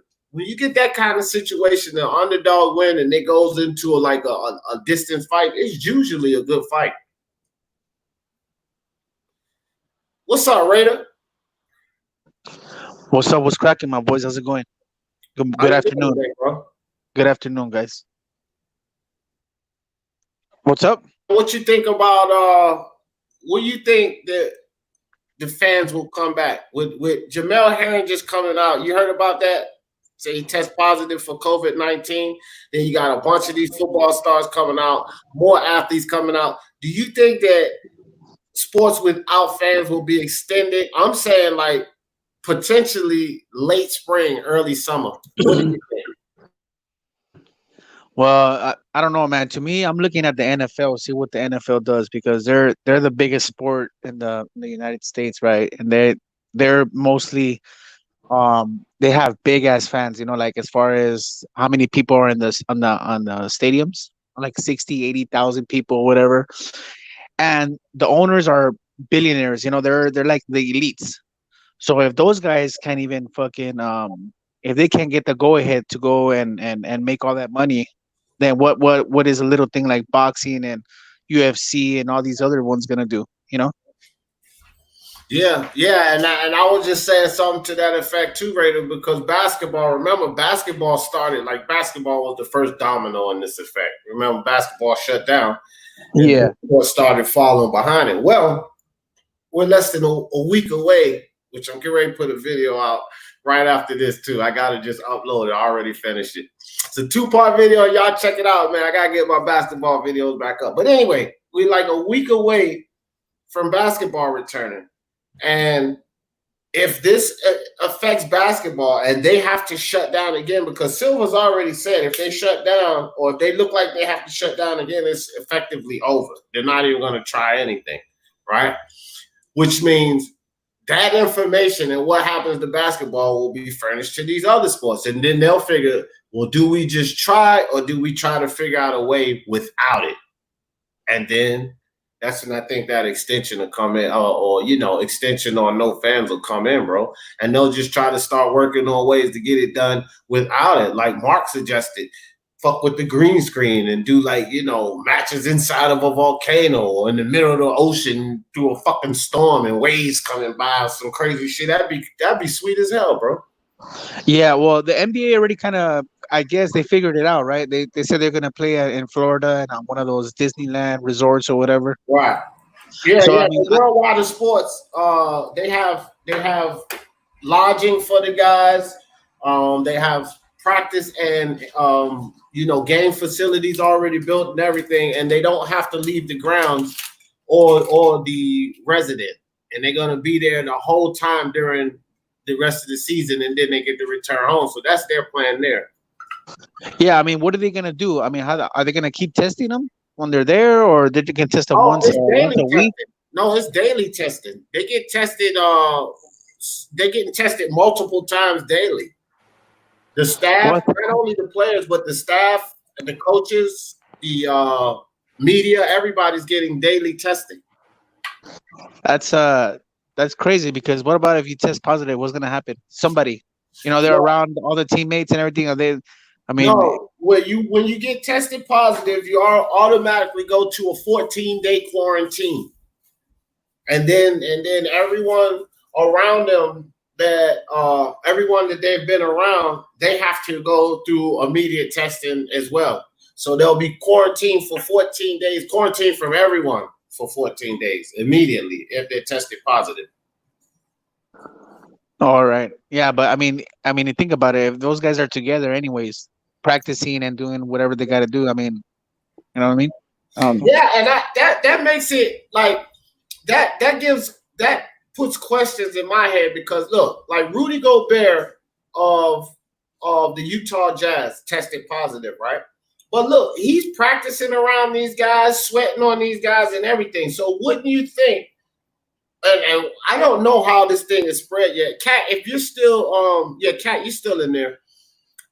I'm not sure of the information on how this virus or whatever it is spread, spread from person to person. But here's the thing. If Rudy Gobert tested positive, he was in there practicing with Donovan Mitchell and all of those guys sweating, basketball is physical, right? How come a lot of these other guys are not positive with it? And the NBA have had testing, because Adam Silver came out and said that he didn't really think that it was fair with that, they were spending so much money and focusing on the athletes getting tested when the world needs testing. And he did make that statement, but the facts are the NBA has had testing. So how is it that Rudy Gobert in the middle of practice with these guys and everything, he pops positive, but the other guys don't have it? Yeah, I think I'm not. I mean, I don't work in the medical field, but I think it's transmitted the same way as a regular flu, right? Like in your eyes, your mouth, you touch your mouth or whatever. You know what I mean? Right. But I mean, fuck, I don't know. I don't know what the difference is between the flu and the damn coronavirus. I mean, it looks like somebody at the office gets it, they touch all kinds of shit, then everybody else starts getting it. I think that's how people are getting it too. But I mean, I don't. I mean, I need to talk to somebody who had coronavirus so I can get more information because I mean, what I look at, people are is the same symptoms almost as a flu. You know, just some people get it worse than other people. You All know, right, even man. flu victims, flu Hold victims on get real quick. died too. Hold on real quick, Ray. Listen, man. Listen. It's all love in this motherfucker, man. This is Speak Your Mind Sports Talk family. We a family here, all right? Look, y'all leave Cat the fuck alone, number one. Johnny Boy, leave Cat alone. And everybody leave Johnny Boy alone. Stop fucking with Johnny Boy. I don't know what is the day. Fuck with Johnny Boy day. But y'all stop fucking with my sis and stop fucking with Johnny Boy too. Stop it. Stop it before I kick somebody out of here. All right, now Kat she said, all right. She said it's transmitted by fluid, droplets in the eyes and mouth. Oh, okay. Well, there you go. So you on the court, you bumping, you bruising. Shit, man. It could get transmitted, sweat flying and shit. You know what I mean? But in any sport that can happen. Right. But the Utah Jazz, it seemed like that they were pretty fine. You know, Donovan Mitchell, I think he reported COVID, but the rest of these guys that they're all around, you know, nothing. So I think that they have a good plan at the Wild World of Sports. How it's going to work out is the question. Brown Gone One Box fans, what's up with you? What's up with you? That's the thing, like how it's going to work out. And I'm pretty sure that all the other organizations right now are watching soccer and basketball, you know, with a microscope, bro. What's up, Charles? Charles D. Oh no, I was checking Yeah. I was checking boxes. I had sneakers delivered. What's good? What's up with you, fam? What you think about all of this? You think I'm right? You think maybe late May, early summer? Hey, D. I don't mean to cut. Shit, it might be way past that. Hey, D. Yo, what up? What up, Johnny? I don't mean to cut nobody off. Little Sammy Schwab in the chat's trying to roll up here and squabble and shit. Oh. So he's on the telephone right now. I think he's got some soft ass shit he wants to say to you. Drive your punk ass up here then. Oh. Go ahead. Listen, tell everybody on the street. Tell everybody on the street. Listen, if he got your phone number and he got all that shit, that's between y'all two. You address that with that man. Yeah. If you as gangster as you saying it is, you address that with that man. I see you in the chat talking to females, talking that goofy shit. If you are that tough, address that with that man. Hold on, D, no, because he's coming up here, he's saying that shit. If you on the phone with him, Charles, address that with that man. Though. Hold on, Charles, calm down here. Address me with it though. Listen, Johnny Boy, Samuel, I'm gonna call both of y'all because I got both of y'all shit. I'm calling both of y'all after this live, but leave that shit off this live right now. Both. If he in your state, you that tough, address that. Out, man. I think both of y'all need to cut it out. You and Samuel, but we'll talk. All three of us will talk about this shit after the show. I'm calling both of you after this. D, it's a simple fix. You that gangster, you talk about you do all this shit with the GEDs and the motherfucking but I don't. Other shit. Charles, I don't even want to talk about that shit on the live. That's what I'm trying to say. I don't. That's what I'm saying. I get you. I get you, D. But you didn't have to bring that up. If you know y'all just let it go. Just let it go. All right, let it go, bro. It's over. If you know you on the phone with that man, just let it go now. Charles, let it go, man. Yeah, let it go. Back to boxing. Exactly. Leave that sucker shit alone. If you built for it, you built for it. Hey, Charles, you ever talk to me like that again, nigga, I'll slap the taste out of your mother. Nigga, you are not gonna. I swear to God, boy, you ain't gonna do shit to me. Even if I saw you face to face, you wouldn't do shit, nigga. Shut up. You on the internet? Shut up. You got a nigga in your state you won't address, but you talking. Yeah, look. All right, guys. All right, so enough of that. Johnny Boy, Charles D, I love you both, but that's a wrap. Now, back to boxing. Sometimes we just gonna have to do that, man. Jesus. The fucking world is being destroyed by horse shit rage, and you gonna bring that shit up in here, man. Fuck out of here. It's too much tension, bro. It's Fuck too outta much here. tension. Like, we got too much going on for this bullshit. I'm telling you. The fucking pandemic, our sports are being ruined. Fucking Donald Trump trying to run us into a race war. Bro, we got a lot to worry about. This dumb shit here, like, let it die, man. Let that shit die, bro. I got much love for both of y'all, but we talking boxing today. So, back to the goddamn script, bro. Who disagrees with me? Mark already gave me his ideas. J Blues, I want to hear from you, bro. What is your idea? Do you think potentially late May, June?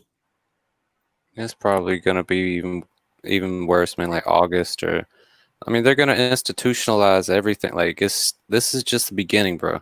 Like I remember sitting there thinking, all right, another 6 weeks of this in February. Then all right, another month of this. All right, it's gonna be another 6 months. Fuck 6 months. It's gonna be another like year or years before we even get back to moving again. And even then, it's gonna be some 9/11 type bullshit. I remember growing up in the '90s and not seeing a police everywhere, bro. Like going to the movies now, there's a fucking resource officer there.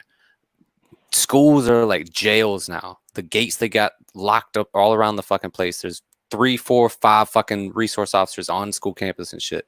Like this country's getting institutionalized right now, man. Like I tried to tend to stay away from conspiracy theory shit because all it's going to do is rot your brain. And I just want to float my mind on something productive and happy. But I'm about to go deep into this shit and just become a goddamn like historian or not historian, but just you gotta educate yourself now, man, because all you can do is sit here and go crazy thinking about how fucked up shit's gonna be, man. Yeah. Hey guys, man, look. So my bad. I was hearing you, JBs. I was listening too, but I was also texting in the private message. Listen, man, I'm good with you, Charles, and I'm good with you, Johnny Boy. But listen, it is a lot of platforms. And y'all been on the platforms, I've been on the platform. When we get this blowout shit and, you know, people sit there and listen to it. I've said this before. A lot of people like that, okay? They want that too. They also want to see us doing this shit. Regardless of what y'all asking or arguing about right now, bro. When it comes to this sports, when it comes to this community, the people that come here, we all think alike. So the motherfuckers that's on the outside looking in, they want to see this kind of shit. So my thing is this. I got love for all of y'all, but I'm not going to allow, this is not the platform for it. There are a lot of platforms that get a kick out of having motherfuckers yell at each other and go back and forth and threaten each other or whatever. All of that ruckus. There are plenty of platforms out there for that. This ain't one of them. So as tight as we are, no matter who it is, if it gets to a certain level, bro, I'm cutting that short. And it don't mean that I think any less of any of you guys, or it's like it's no punishment or anything. It's just eliminating that element from the show. And I want to understand that that's just not going to happen here, you know. And if y'all catch me doing it, I give y'all the right. D, calm the fuck down. You say you're not doing that here. I give y'all the right to cut me off because this is our shit, bro. I don't just say that. This is Speak Your Mind Sports Talk family. This is all of our shit, bro. This is a family. I don't want to hear it. I don't think a lot of you guys want to hear it. So you guys have the right to stop me if I go off the handle. I can guarantee you, though, I'm not going to threaten to harm anyone or go fight anyone because I don't believe in that, in any of that. I'm 44 now anyway. I don't do no more fighting. No more. Anyway, Johnny Boy, he said, I'll put $500 in my pocket if you know me. You can hop in the car and drive up here, baby. All right. Well, there you go. It's a $10 message. Johnny Boy, I appreciate the super chat. All right. So moving on. I'm not going to leave that one on. Box fan says respect. So, yeah, love you guys, man. Y'all cut it out, man. I'm going to call y'all after this anyway. But, Raider, I want to ask you something. So let me ask you this, Raider. Let's say that fans don't come back for the next 2 years. What does this do to boxing? How does boxing survive off this now? Because I mean, we know that boxing probably will still stick around, but will this sport drop off? Like, would it be a huge drop off in boxing if there's no fans? Can this sport survive? Will this be one of the sports already in 11th? Will it be one of the sports that will be able to survive through this?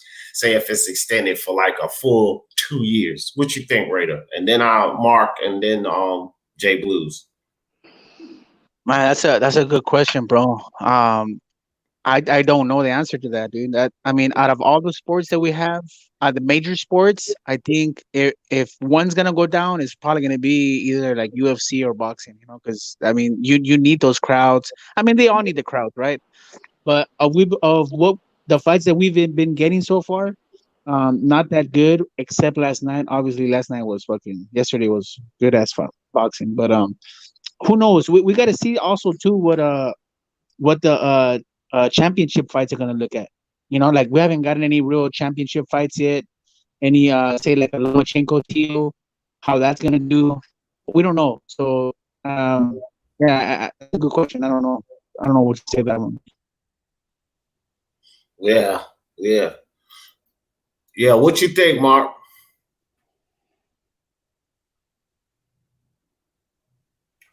J Blues.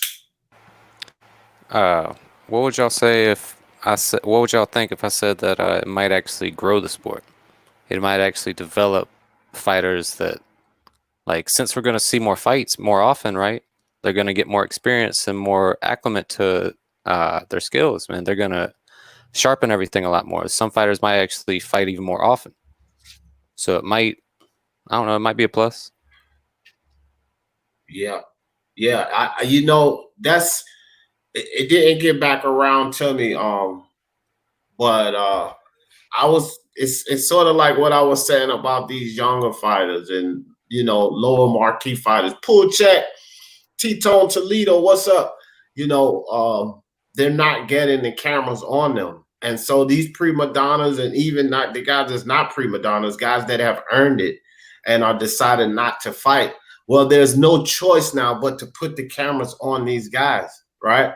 And it could also, to piggyback off of what you're saying, Jay Blues, everybody thinking about this. This could be a chance. Now, I'm not sure if they'll take advantage of it or not, but this could be a chance to undo what Floyd Mayweather did to boxing. Think about it. Because Floyd Mayweather put this money chasing, must not go shit. Is my mic working now? Into boxing. You see what I mean? This could be something that this whole revelation and them having to change the way the sport goes could increase the hunger and desire and kind of drive out that mentality. Yeah, AD, I just feel like the networks, they got to do a better job of entertaining us. You know what I mean? They basically left it all to the fans to entertain us. The fans are the ones that like, oh, bam, you know, whatever. But now that there's no fans, it looks like there's no entertainment. Like, where's their entertainment at? You know, like these networks got to do something or get some ideas to entertain us more if there's no fans. You know what I mean? Do something. Can y'all hear me? Yeah, man. Everybody hear Mark? Y'all can hear Mark? Yeah. Raider, okay. Did you not hear Mark's fucking green screen idea earlier? That shit was genius. That shit is. Yeah. I have another thing. Yeah. I have another thing, by the way. That's what I'm saying. Like, he's bang on about the fans. He's bang on about the fans, like, being there to entertain. And do you know what I have noticed? The people that they have hired, right? I don't care what anybody says. They are fucking boring. It's boring. The time fills are boring. The talking is boring. The conversations are boring. I think what they need to do is I think they need to invest in actual, like, it being honest fans. Now, like, for example, like D, like Ring, like different people who can actually do shows and create discussions and talk about things and bring like YouTube podcasts in to the actual mainstream thing, because that will make it so much more interesting and way more enticing to people, because you'll actually have people talking about the sport on all fronts, not just the one-sided view or the idiotic view or, oh, yo, let me talk about like let me talk about COVID for 42 minutes and Mark Kriegel sitting there fucking fletching at his toy, not knowing what if it's on the right side around or not. You know, it's boring. It's very, very, very dry and boring. You need people there who are going to bring excitement in. When you're listening to these guys speak, do you feel excited? No, you don't feel it. Like I love Bradley and Ward as fighters. Two of my favorite fighters of that time period. I actually like people have given me shit for loving Ward. I love Ward because I love dirty inside fighting. It's one of my guilty pleasures, just like I love Salido. I love guys who can fight in the pocket, disgustingly dirty, and get away with it because I think it's a skill. It's against the rules, but it's a skill to be able to get away with that shit. They're boring.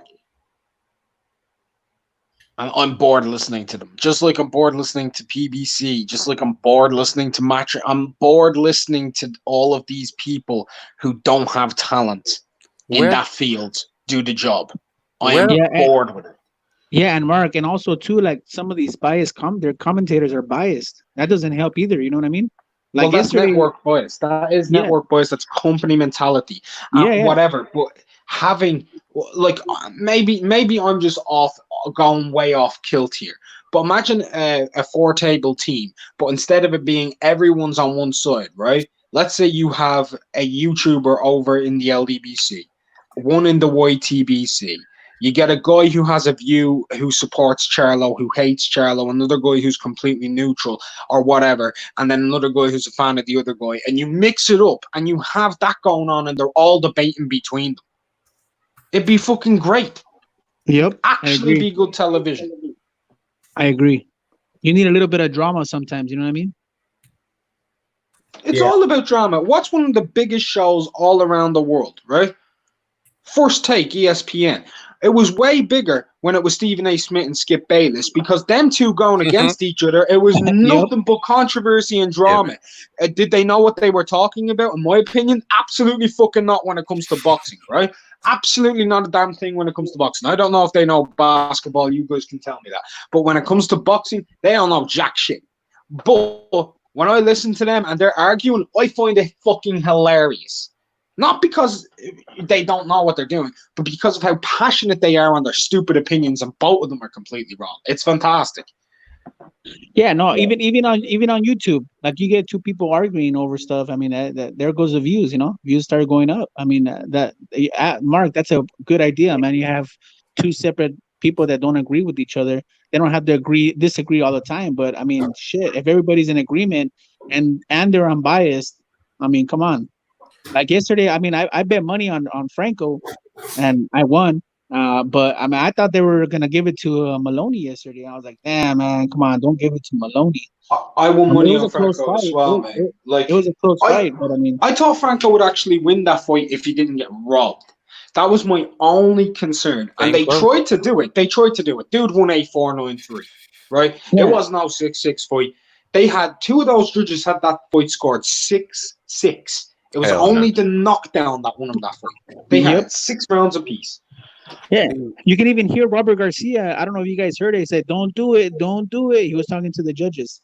Did you guys hear that? Yeah, I think the right man won the fight. You know, when I'm always like this with these scorecards. I think it's bullshit. Like, you know, the Canelo Floyd fight, Bird giving Canelo the score sheet. If the right man win the fight, to me, fuck it. You know what I mean? The win, those are the win column. Yeah, I know it's better to see unanimous decision versus split decision, majority decision, whatever. But if the right man win the fight, I'm good with it. What gets me is when the wrong man win the fight off those cards. You know what I'm saying? Like that's what gets me, bro. But if the right man won the fight, fuck it. I don't care what their cards say. The right man won the fight. And I think Franco deserved to win that fight by far. So he won.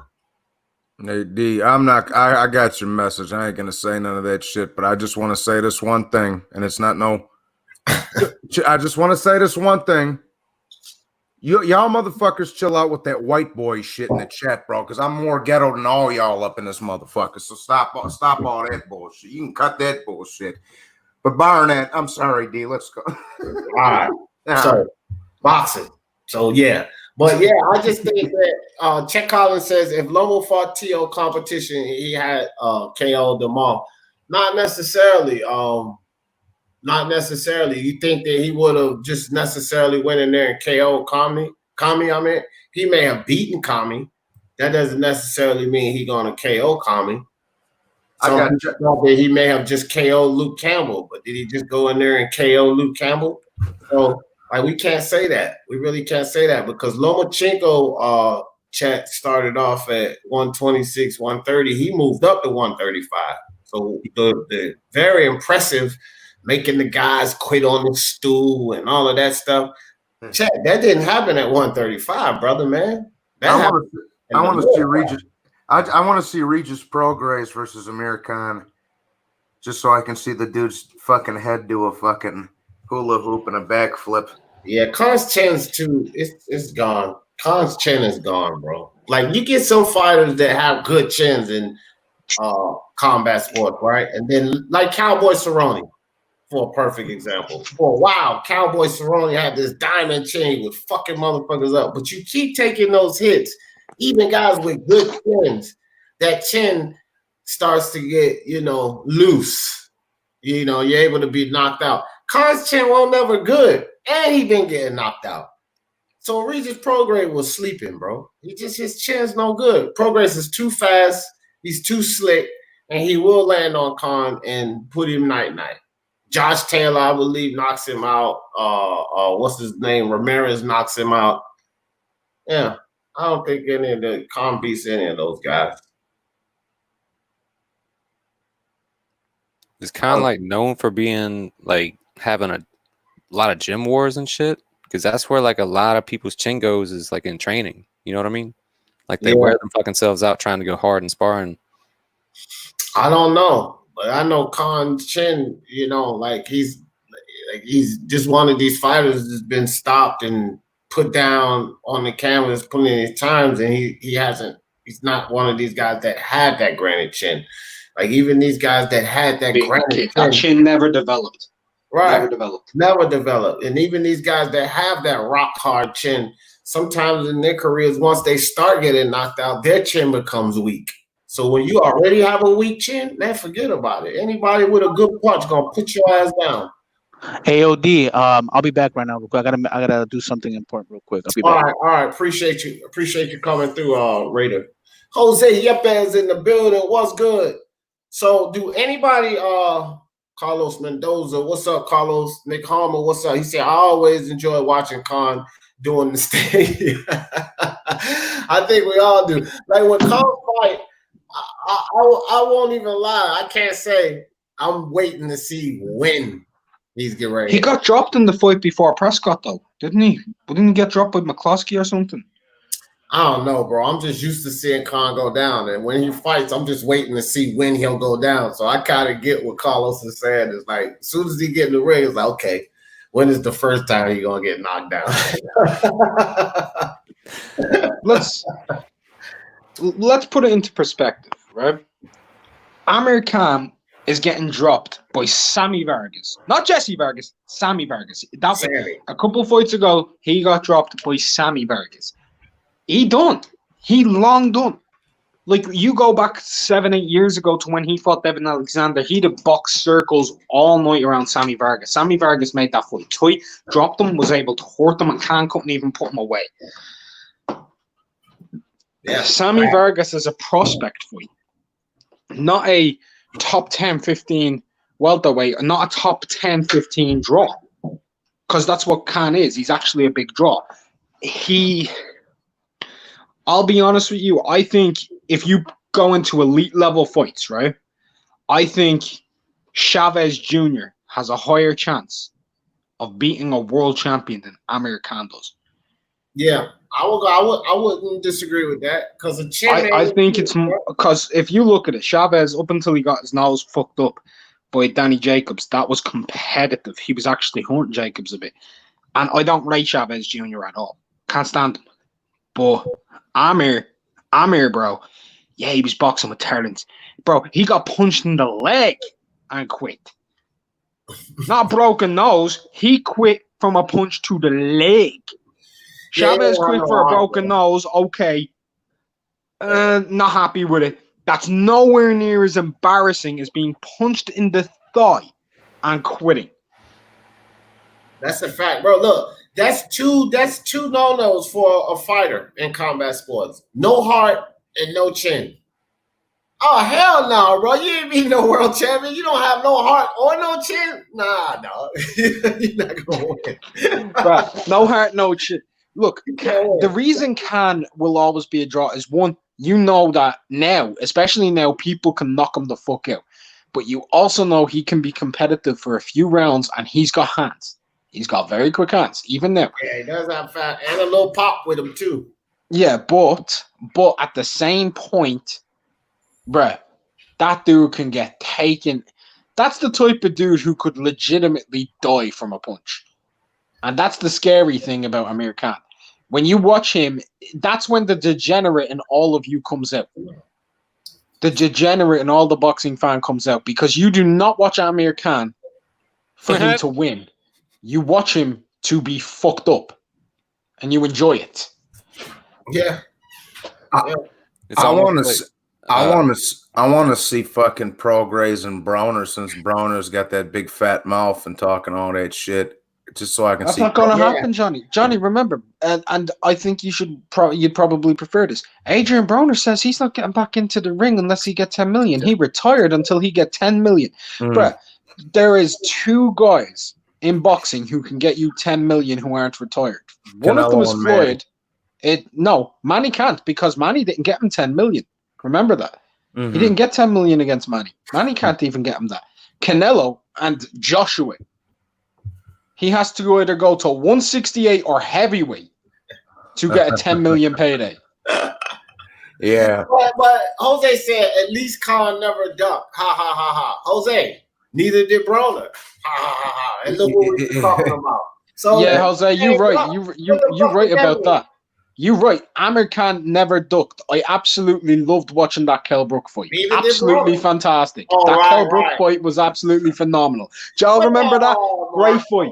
Listen. Because hold on. I can't say he ducked. Well, in the Crawford situation, I can't say Khan ducked, because he did fight Crawford instead of Brook. So like, I ain't calling it no duck. You fighting Crawford instead of Brook. Shit. Yeah, this isn't just like this year or the year before, Yeah, or the year before, or the year before, or the year before. This been going on since 2013, bro. They've had 7 years for that shit. That ain't. Oh no, he fought Crawford. He could have fought Crawford and Brook in 7 years, bro. Yeah, he got that slow. Bro, this dude pissed off to I'm a Celebrity. Get me out of here into the jungle before fighting Kell Brook after he fought Canelo. Like, get the fuck out of here. Yeah, he got you. He got you there, Jose. Khan did duck that Brook smoke. Yo, check this out. Cat would knock Amir Khan out. You understand? And in the chat, homegirl would knock Amir Khan out in the chat, bro. Fuck. Yeah. Shit. Have him and Ryan Garcia. Have him and Ryan Garcia. Nah, hell no. Yeah, yeah, man. The two little pussies. The two. Adrian Broner and Ryan. No. Yeah, either. Well, shit, I'm good with that too, because no matter who loses, I'll be happy. But either that or Khan and put Khan and Broner on. Shit, I would like. This ain't a big money fight, but I would like to see Broner and Lipinets. That's what I would like to see. I would like to see Broner in there with Lipinets. Now, fuck that shit, man. I want to see Lipinets in there with Abdul Kakarov. Fuck Broner. I love that fight. And look, do you want to know who I want to see Broner fight? Honestly, I want to see him give this dude a name. I want to see him get in there with Ugas. With who? Ugas.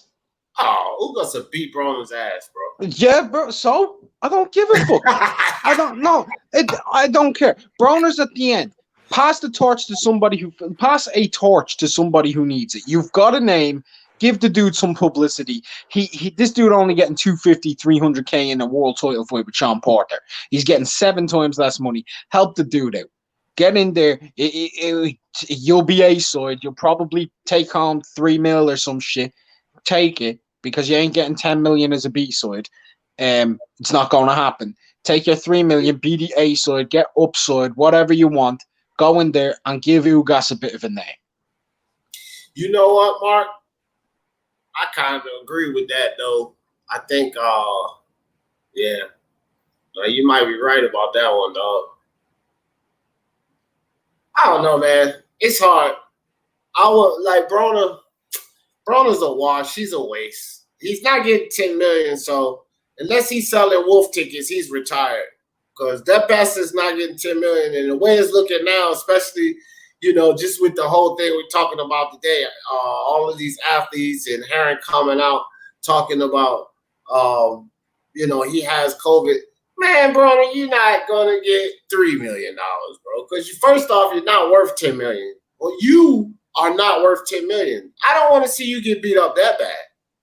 I don't think anybody want to see you get beat up that bad. You're not worth $10 million. So, D, you know the way you said like you should fight Lipinets, right, or whatever, right? Here's my whole take on it. Broner doesn't actually matter anymore. He's just a name. He is not actually a top-tier division guy.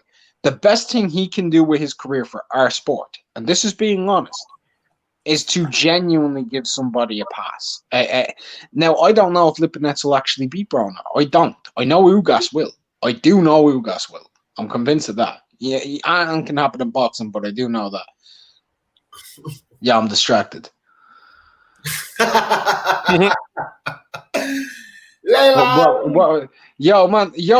These represent my idea from earlier with the orgies in the fucking stadiums, the booty ball.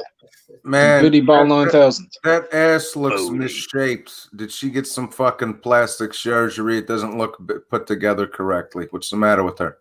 Once it shakes in my hands, that's all good, bro. Well, I understand that, but I'm saying that's damn. That's her. That's her. Damn. All right. Okay. Death. Oh shit! Okay. Ali's got the good genes. I see it. All right. That's not what they call Photoshop. That's Layla Ali. Muhammad got the good genes in his fucking family. That's for sure. Yeah, Jesus. That's yeah. I'm gonna go listen to that Eric Clapton song. Hold on, give me a minute. Layla. You got me on. Yeah. So, yeah, man. Well, I'll tell you like this, man. It could be a good thing for the. What was I talking about, Brett? That completely sidetracked me, fam. All right, let me remove Layla. Layla done messed up Mark's concentration. Yo, I was full. No, I'm not even joking, bro. I have no memory of what I was saying. Hypnotized on that booty. Bro, yeah. Booty fuck up my memory. That's how you know booty's strong. It won't nothing. Mid-sentence, I tell you this, Johnny boy, it won't nothing disfigured about that. That was perfectly figured, in my opinion. Yeah. But yeah, man, I tell you what, dog.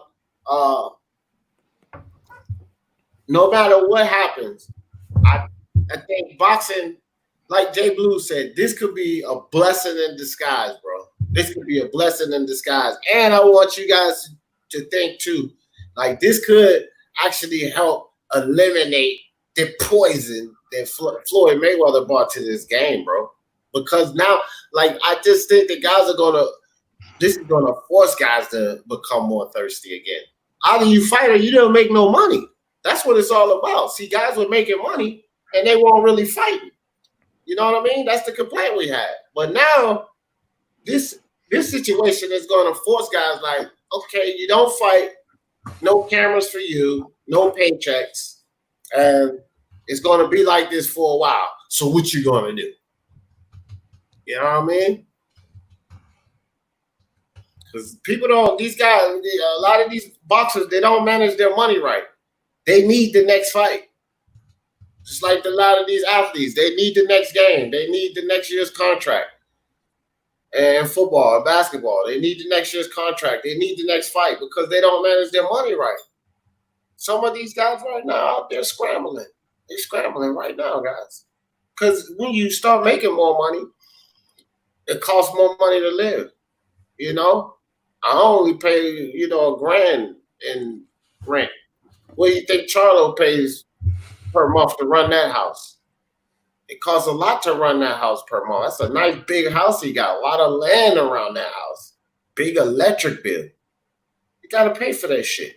Yeah, I know. That's why Floyd whacked his BM.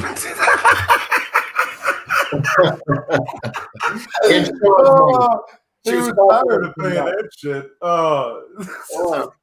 Yeah, you had a lot of people pissed off with. That's the thing. That's where you get the views. I mean, shit.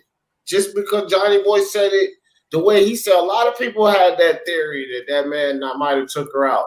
Hey, man. That just costs money, man. They got kids, what they call it, atrimony payments or whatever the fuck, man. Listen, bro. When you overdose on fentanyl, and I've overdosed on fentanyl personally, okay? It takes about a day to figure out the toxicology report, not 3 months after she's already been buried. I could break that case. Listen, I could fucking just alimony. That's it. Sorry, go ahead. My bad. I could fucking rip that case to shreds, bro. He fucking clipped her. What do you want from me? Who are we kidding over here? I really don't see, and I'm not judging. I mean, I really could care less if he did it or not. Can I ask a question though? What the fuck do you want, Mark? When it comes to I get I know about fentanyl, I know about toxicology reports, just like yourself. But it's not about the toxicology report in terms of how fast it was broken down. It's about how fast it was released. Like you say, 3 months is when we got the news. That doesn't mean they didn't know for 3 months. She wasn't even they never even declared her a cause of death till 3 months after she was already buried. Who didn't declare it? The hospital? The police. The police didn't declare it publicly. Nope. They did not declare publicly. They did not declare a cause of death till last week, and she died publicly.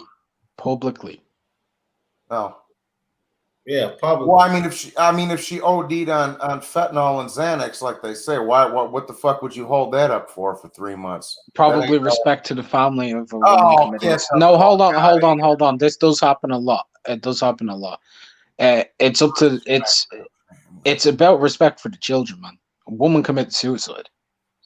She could have been clipped. She could have committed suicide, right?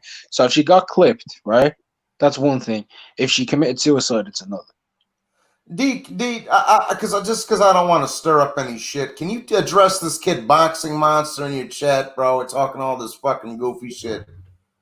Tell him to sit down. Fuck all. White people are not fiends. They only abuse prescription medicine. Yeah, man. People are aware. Shit, I don't know about all that, nigga. Yeah. All the damn drugs I saw. I don't know what you talking about. I haven't seen a whole lot of white fiends, black fiends, and Mexican fiends. The fiends didn't discriminate.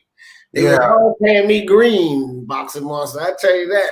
I've seen a lot of fiends in my day, and they came with race and color.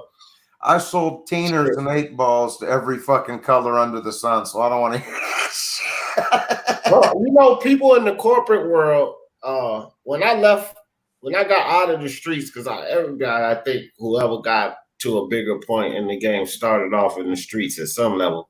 So when I got out of the streets, what got me out of the streets before I graduated to selling the guys down there was the people in the corporate world. They spend a ton of money. I didn't have to stand on the block anymore and sell nickels and dimes and doves, bro. These motherfuckers are spending $2,000 and $3,000 at a time. So all you need is like 7 or 8 of those guys, and it eliminate the 50 people that you were serving on a day-to-day basis on the street. Yeah. The drugs don't just like Chet just said. Drugs don't discriminate, bro. It ain't no fucking, man, I didn't see so many. And these are the motherfuckers sitting behind the desk. The same motherfuckers that you people have so much faith in. Yes, doctors. I know some doctors personally that toot toot every goddamn weekend like you would be goddamn surprised. I'm telling you right now, doctors, lawyers, fucking police commissioners and shit, all of them fucking getting high as gas, bro. It don't make no goddamn sense. I mean, I know Charles D's dad snorted some blow while he was on the job because he's a fucking rat. Oh, see, Johnny boy, don't start that shit. Don't even start. I'm sorry. Pool check said, Monster, what about us have? Yeah. What about us have brothers? Zebra cakes is what I call my cousin. Pool check. He's black and white. I call him zebra cakes. I can do that. You know what I'm saying? Whatever. But anyway, yeah, man, it's just going to change up boxing and sports in general. I think we're going to look for a change because even when the fans come back, it's just like Mark said earlier, they're going to have to be distanced. It's not like they're just going to let fans flood all back into the stadiums and fill the stadiums up again. It's not going to go down like that, man. They're going to ease back into it. So what we're facing now is we might as well call somewhat of a new norm because I'm pretty sure this thing gets extended. It's just big. The thing is this, like, Jamel Herring is not in the biggest weight class, not the most noticeable weight class, but he's a world champion, bro. And that shit gonna make other boxers and trainers and shit think his fight with Quendo has been rescheduled now because he's got to get past this COVID situation and test clean before he gets in the ring with this guy. So it's gonna happen more and more as people get tested. And I think this thing is gonna get extended, man. That's just how I'm looking at it. We be happy if we get a fight with fans in there this year.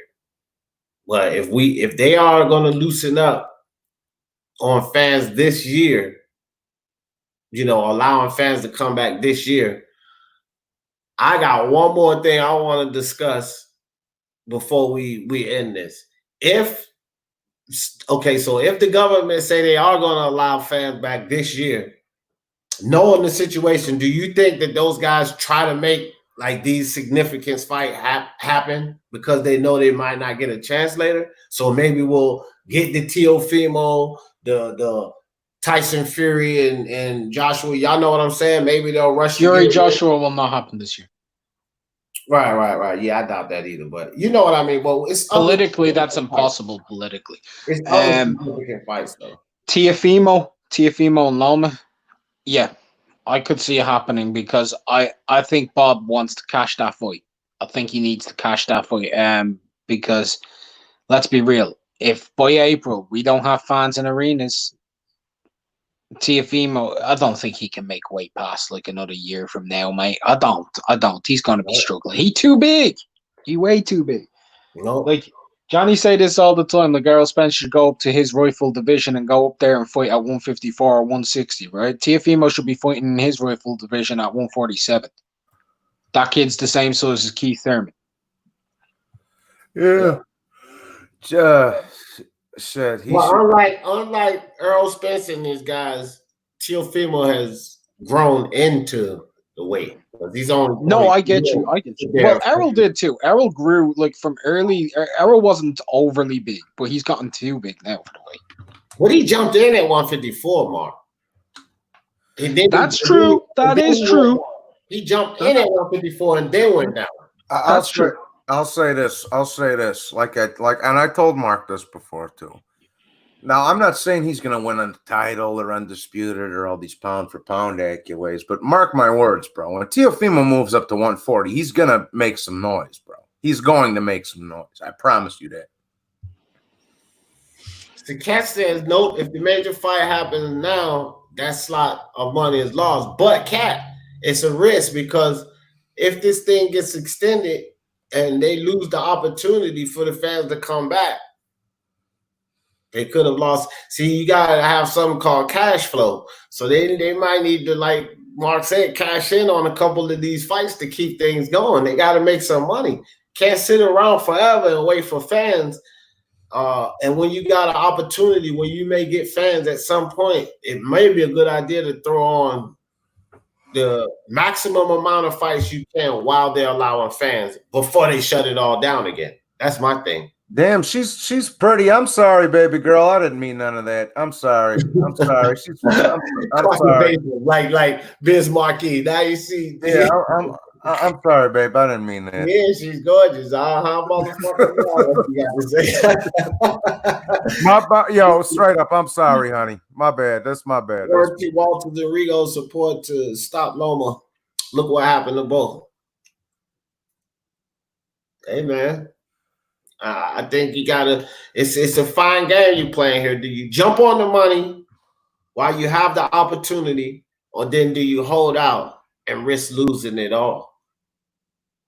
Because some of these fights, bro, you gotta think of if they don't have them when the fans come. Some of these fighters will age too much for when they get the opportunity to have the fight, where the fight's not even as appealing. Like a Crawford, and these guys are not spring chickens, so you can't just be sitting around a year and a half, almost 2 years, waiting on these guys, waiting for fans to come back. And it could literally be that if they skip this chance where they could get fans in, and then they put the restrictions back up, it could be a year and a half, 2 years before some of these guys fight. That makes a whole big difference. It's not the same fight anymore. Kind of like AJ trying to age Usyk out before he fights him. He's 33 years old now, and he's trying to make him wait another 18 months till he's 35. But see, man. Imagine Pacquiao a year and a half, 2 years from now trying to fight for that belt. Who the fuck cares after that, bro? This is how old he's gonna be.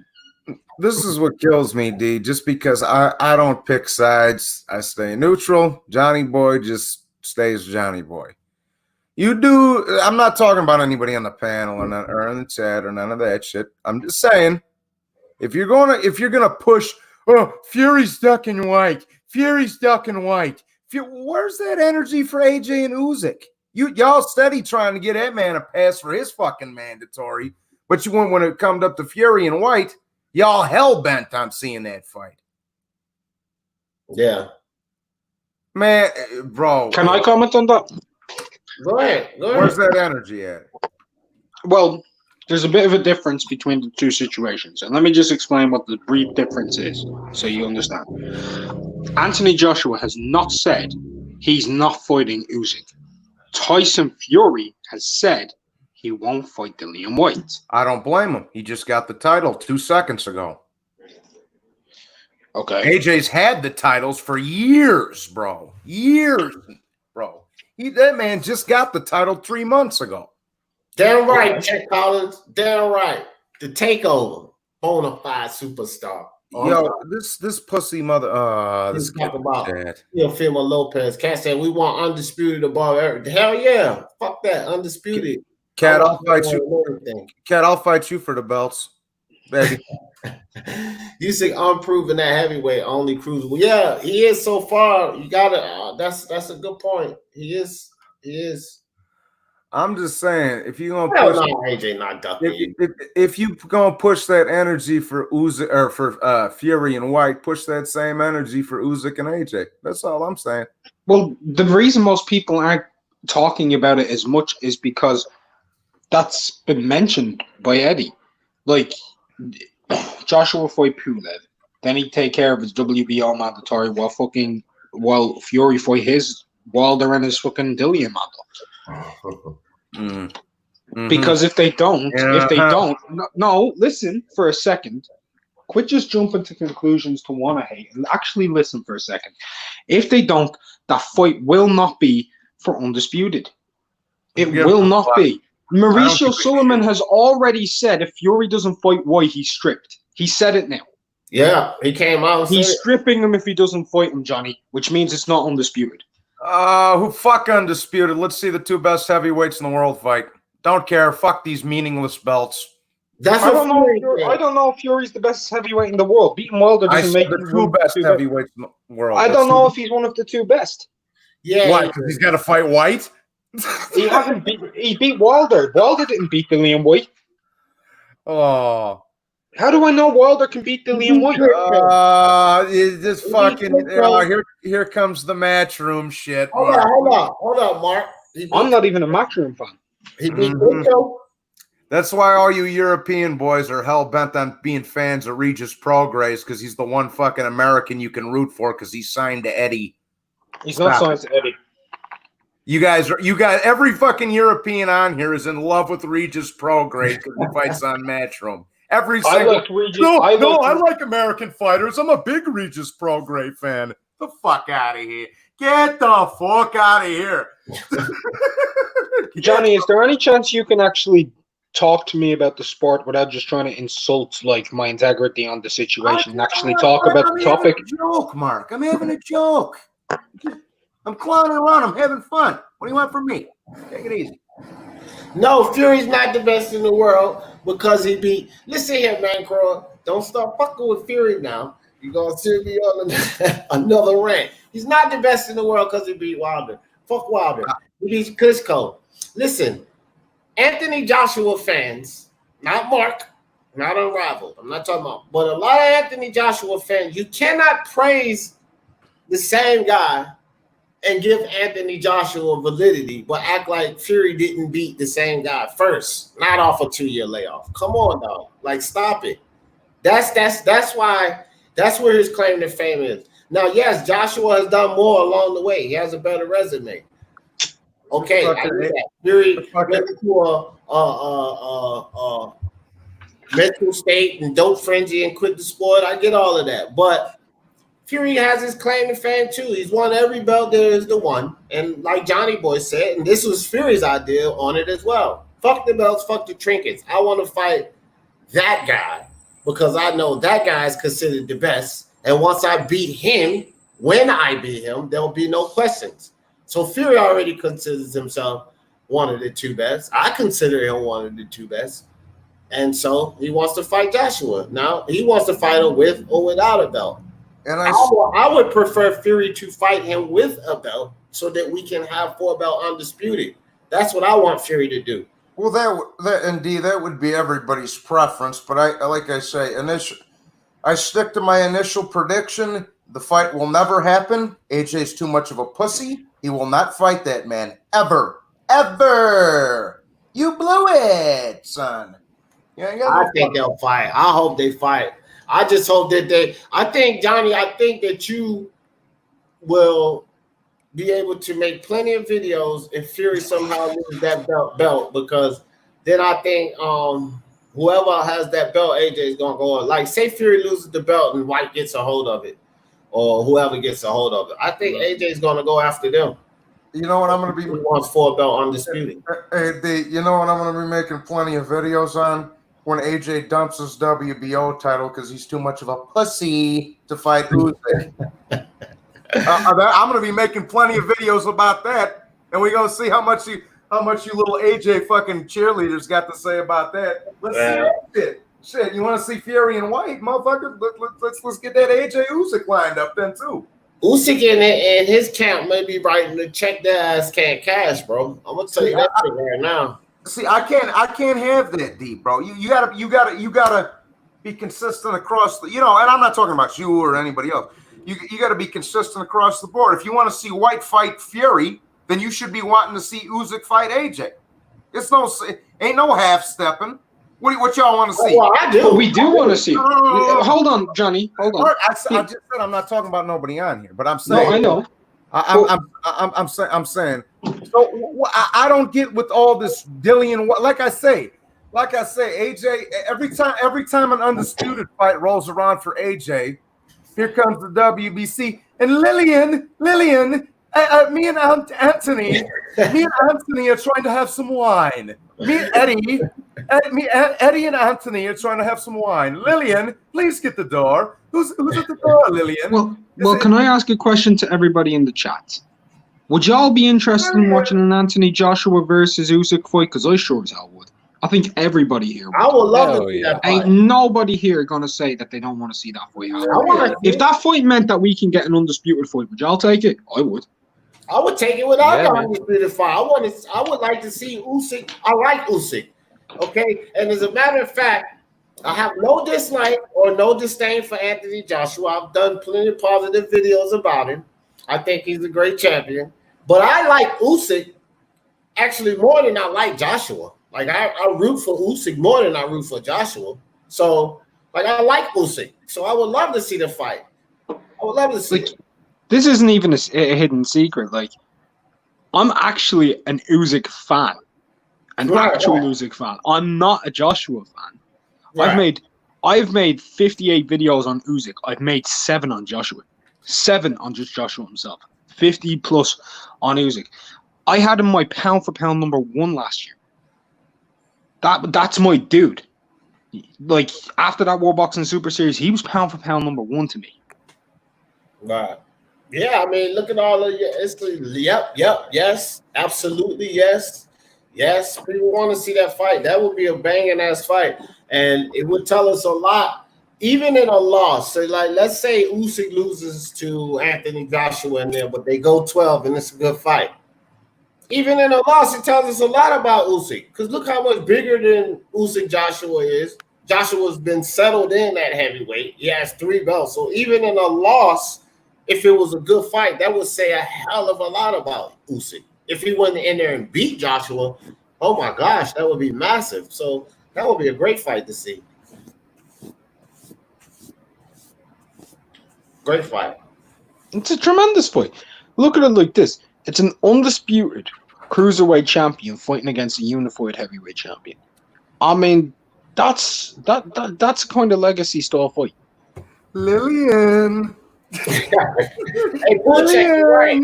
He said, while AJ is fighting his Mando's, Fury should be fighting. Yeah, I agree with that. Warrior 819 said you should no longer be pound for pound. Warrior, a lot of people think once he hit heavyweight, he shouldn't be pound for pound, and heavyweights shouldn't be pound for pound. So I can understand your sentiment, my good man. D, who you got in that fight, Usyk versus AJ? Don't say now. Don't say now. Cash in on the video. Cash in on the video on the later stages. Cash in then.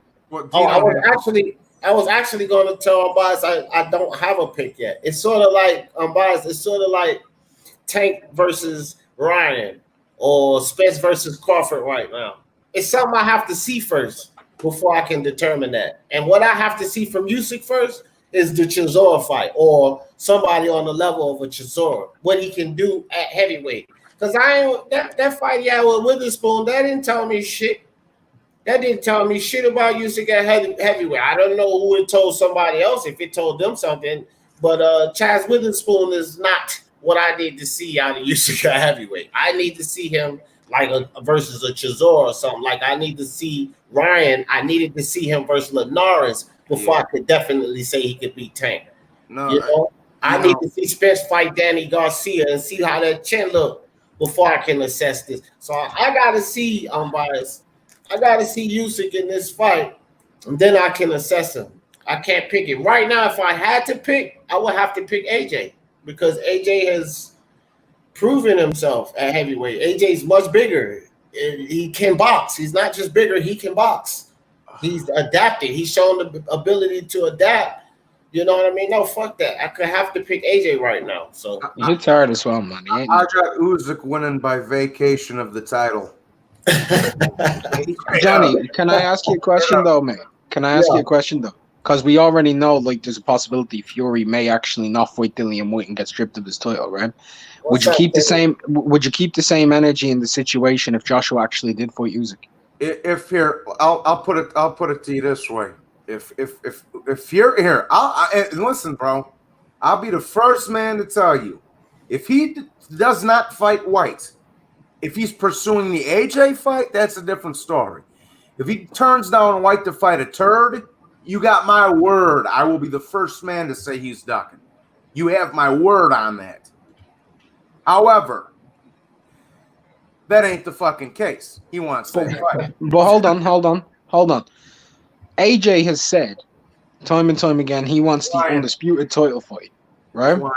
Now, hold on, just hear me for a second. You don't want to listen. Closed ear is a closed mind. Is a closed door to nowhere. All right. Go ahead, Mark. I'm sorry. Right.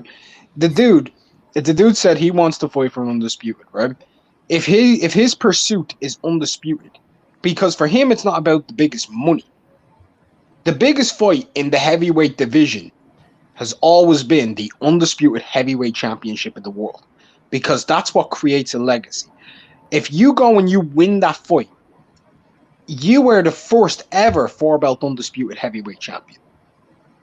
If Fury were to not fight White and get stripped of the title, knowing that Joshua wants the undisputed fight, you could also look at it from the point of view that Fury knows Joshua won't fight him unless it's for 4 belts, which could be a political duck.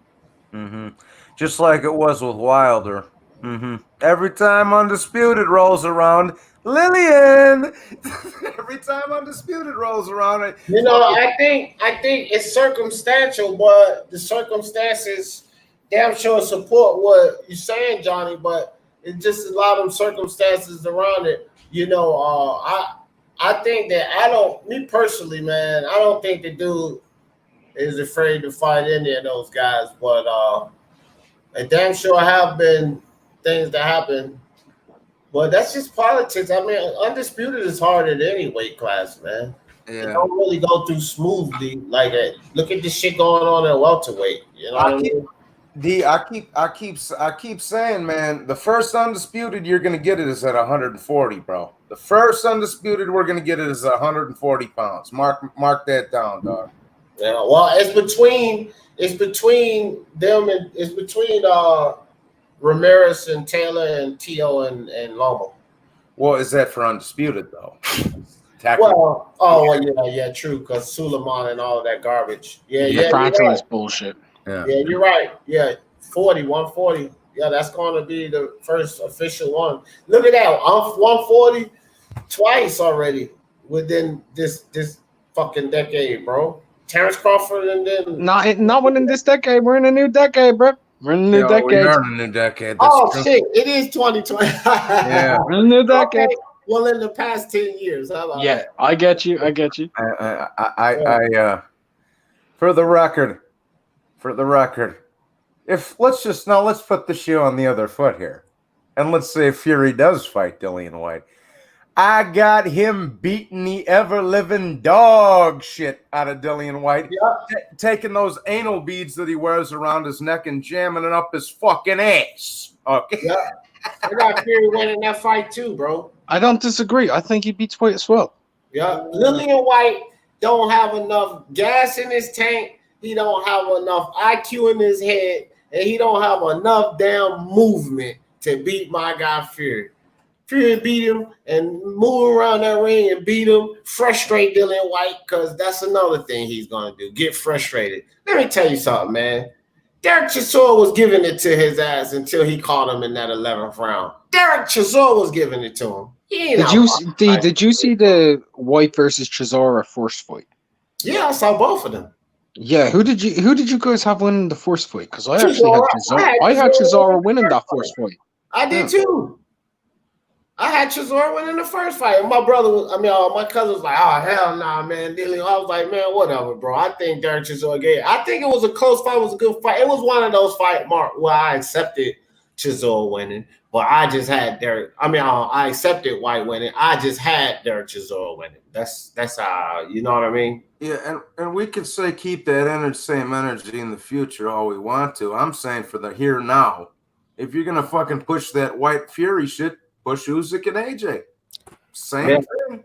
I mean, for real, I don't give a fuck about seeing White versus Fury or even AJ versus Fury. I want to see Usyk versus fucking AJ, bro. It's not the same as Larry Holmes versus Michael Spinks. Johnny boy, good man. Fucking AJ isn't really like Larry Holmes, but Usyk is damn near Michael Spinks. He's better.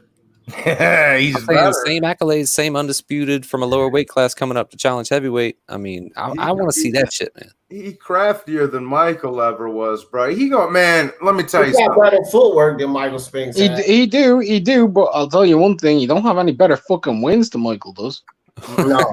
No. He can't get into that, right? Like Spinks, if you think about it, he's a heavyweight. Yeah, he's a light heavyweight. He went up to heavyweight. He holds 2 victories over Larry Holmes. 2. Back to back. One of them was garbage, but yeah. One was garbage, the other one not so much. But at the same point, he does hold 2 victories over Larry Holmes. Larry Holmes, by everyone's making, everyone I know would rate Larry Holmes as one of the greatest pure boxers in any division we've ever seen. Never mind heavyweight. He is one of the most gifted fighters we've ever watched. Lily, He has the most beautiful jabs, stunning feet. He is an immense boxer. Yeah. And for me, you know, when people do eye test shit and everything, for me, Larry Holmes is the #1 heavyweight on eye test I've ever seen. I've ever seen. He's a beast, man. That fucking jab was beautiful. Hey, Johnny boy, you have Usyk beating Prime Usyk, Prime Holmes. Who you got, Johnny boy? Larry Holmes all day. Larry will kill him. So when you say that, you just think about dumping Spinks down so low because he beat that man twice. See, come on, man. Look, if Ernie Shavers, if he can live through Ernie Shavers, he can live through anybody, man. Come on.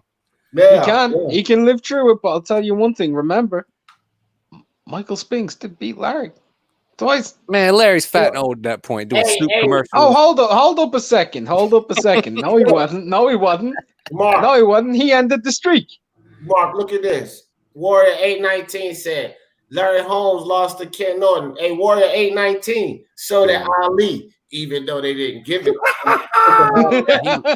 Don't go talking on Kenny Norton, bro. Yeah, think about that one. Ali never Yo, beat him, Warrior 819, bro. I mean, if you want my opinion about it, Rocky couldn't carry my jocks. No, I'm just playing. But but no, if you want my opinion on it, shit, I thought Kenny Norton beat Ali 3 fucking times. If you want to get technical about it, so that man ain't no slouch neither. Right, that's been going on for a minute, man. Johnny Boy got a hold of that. He talking about man, hey, listen. That ain't nothing new. Johnny Boy already got a hold of it. I have no sympathy for anything I said in this chat other than to that female. I apologize to you, baby girl. Let's go on a date. Thank you, my man. Because Cat, I'll buy you some ice cream. Let's go on a date. Come on. Oh man, come on with that. We ain't even gonna have that discussion, bro. I'm not getting into another Ali Norton debate, bro. That's horse shit. Yeah, that's what I was saying, Mark. We not okay. Even that discussion. I'm about to get fired up. Norton beat him 3 times. You want to know why? He broke his jaw, bro. That's why. Nah, Remy, I ain't seen that. I haven't seen that. What's up, Jay Cooley? Jay Cooley, you came right in at the end. I'm getting ready to get everybody closing thoughts. Jay Blues, you've been kind of silent. You give me some closing thoughts first, man. Boxing back in late fall or the middle of next year? What do you think, Jay Blues? I mean, I hope it comes back sooner than later, but it's probably going to be later, and it's not going to be in the way that you think it's going to come back. So just prepare for the worst and hope for the best. That's all I got. Prepare for more of the bullshit you were dealing with prior to the virus, with nonsense talk, shit talk on Twitter, fights not getting made, and all that other kind of bullshit. That's what's going to happen when boxing starts. This is the thing, D. Before I know you're wrapping it up here, but go ahead. This your thought. Okay. Here's the thing. I want you to just be mentally prepared for that. It's going to be the same fucking stroke session, the same jerk-off fucking session you were dealing with before the fucking virus and that happened. It's going to be the same thing. It's going to be Eddie Hearn going, well, Tyson Fury doesn't do numbers. So and it's going to be a lot of that. It's going to be a lot of bitch-ass, homo-ass fucking little Ryan Garcia talking his good shit about how he beat the fuck out of everybody on the planet but never fighting nobody. It's going to be that shit. It's going to be Pacquiao being old and can't make up his fucking mind. It's going to be Golovkin old. And like I keep telling y'all, you better appreciate these Usyks, Lomachenkos, Pacquiaos, and motherfucking Canelos while they're around. Because when you look at the next crop of guys coming up, who you got? Ryan, Charlo, fuck out of here, man. A bunch of shit. What do you mean, Charlo? The Charlos are in their 30s, bro. Bunch of shit talking loudmouths that ain't fighting nobody. So be prepared for that. Good stream, D. I'm sorry, baby girl. I'll take you out anytime you want to. All right, y'all. Hey, I appreciate you, Johnny boy. And real quick, I wanted to say this. Revo Map, Jay Cooley. He says, Jay Cooley is LDBC. Be careful. Revo Map, check this out. I only left your comment up there because Jay Cooley is Speaking Mind Sports Talk family. no matter what he is anywhere else. That man's always respectful over here. We go back and forth. Jay Cooley's family over here, bro. So I don't know what you think he is or whatever part of the group. I don't get into all of that. Jay Cooley family over here, fam. He good money. But Mark, what you got for me, dog? Give me some closing thoughts. Real quick, I just want to say, social distancing fandom coming soon to a theater near you with 20 people in the arena. Gonna be lit. It's gonna be the worst thing you'll ever see in your life. It's gonna be worse than no fans, trust. But I'll say this: thanks for having me on. Always a pleasure, mate. Don't know how Charlo's are up and comers considering they're 10-year pros. Both of them have been world champions. But yeah, everybody, if you haven't smacked the like button, show some love. If you're watching on our crew, subscribe to the man. Peace out. Take care. Appreciate you, Mark, man. Appreciate everything today too, bro. Big. So, guys, here's my closing thoughts on everything. Cat is official in every way, and she was. Let me tell y'all something. We were giving Cat disrespect prior to today. Cat has been had disrespect. So, like I said, respect to Speak Your Mind Sports Talk ladies. They are all queens. Jessica, No Name Rose, Cat, Lydia, Lisa Bales, Queen Lisa Bales, what I call her, all queens, man. Respect my Speak Your Mind Sports Talk queens. And they all sharp, bro. Sharp minds. I'm telling you, great. But I appreciate all y'all coming through, man. Jay Cooley all day, fam. You know, great discussion again. And my thoughts on this is, I always said that we would probably be looking at late fall, mid to late fall before fans come back. But with multiple athletes coming out, I think we're going to have a small window where they're going to allow fans to come back. And I think, just my opinion, that things are not going to go as expected. And they're going to shut sports down again. And then we're going to pretty much be done without these type of fights until late spring, maybe midsummer of 2021. So, guys, get used to seeing fights without fans. Get used to seeing cards that's not as desirable, and get used to these mega fights being further delayed. Some we may never see at all because people may get too old. Fighters may get too old, and the fight will lose appeal. It'll lose draw power. Then these promoters will never put it on. And this is the reality of it. Is this a new norm of sports? Or do we just get used to seeing events thrown without fans of such? Who knows?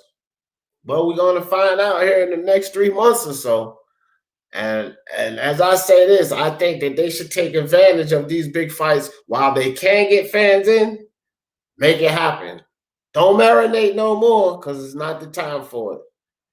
But it could be a good day in boxing because we'll see these low caliber fighters that are really good being exposed, and we'll see a lot of these prospects, get more camera time, and they could revive boxing, take that nasty taste out of boxing, where guys are now more dedicated to the sport. They have a deeper desire to get better instead of chasing money, because money is not there to chase. The only thing left to chase is glory.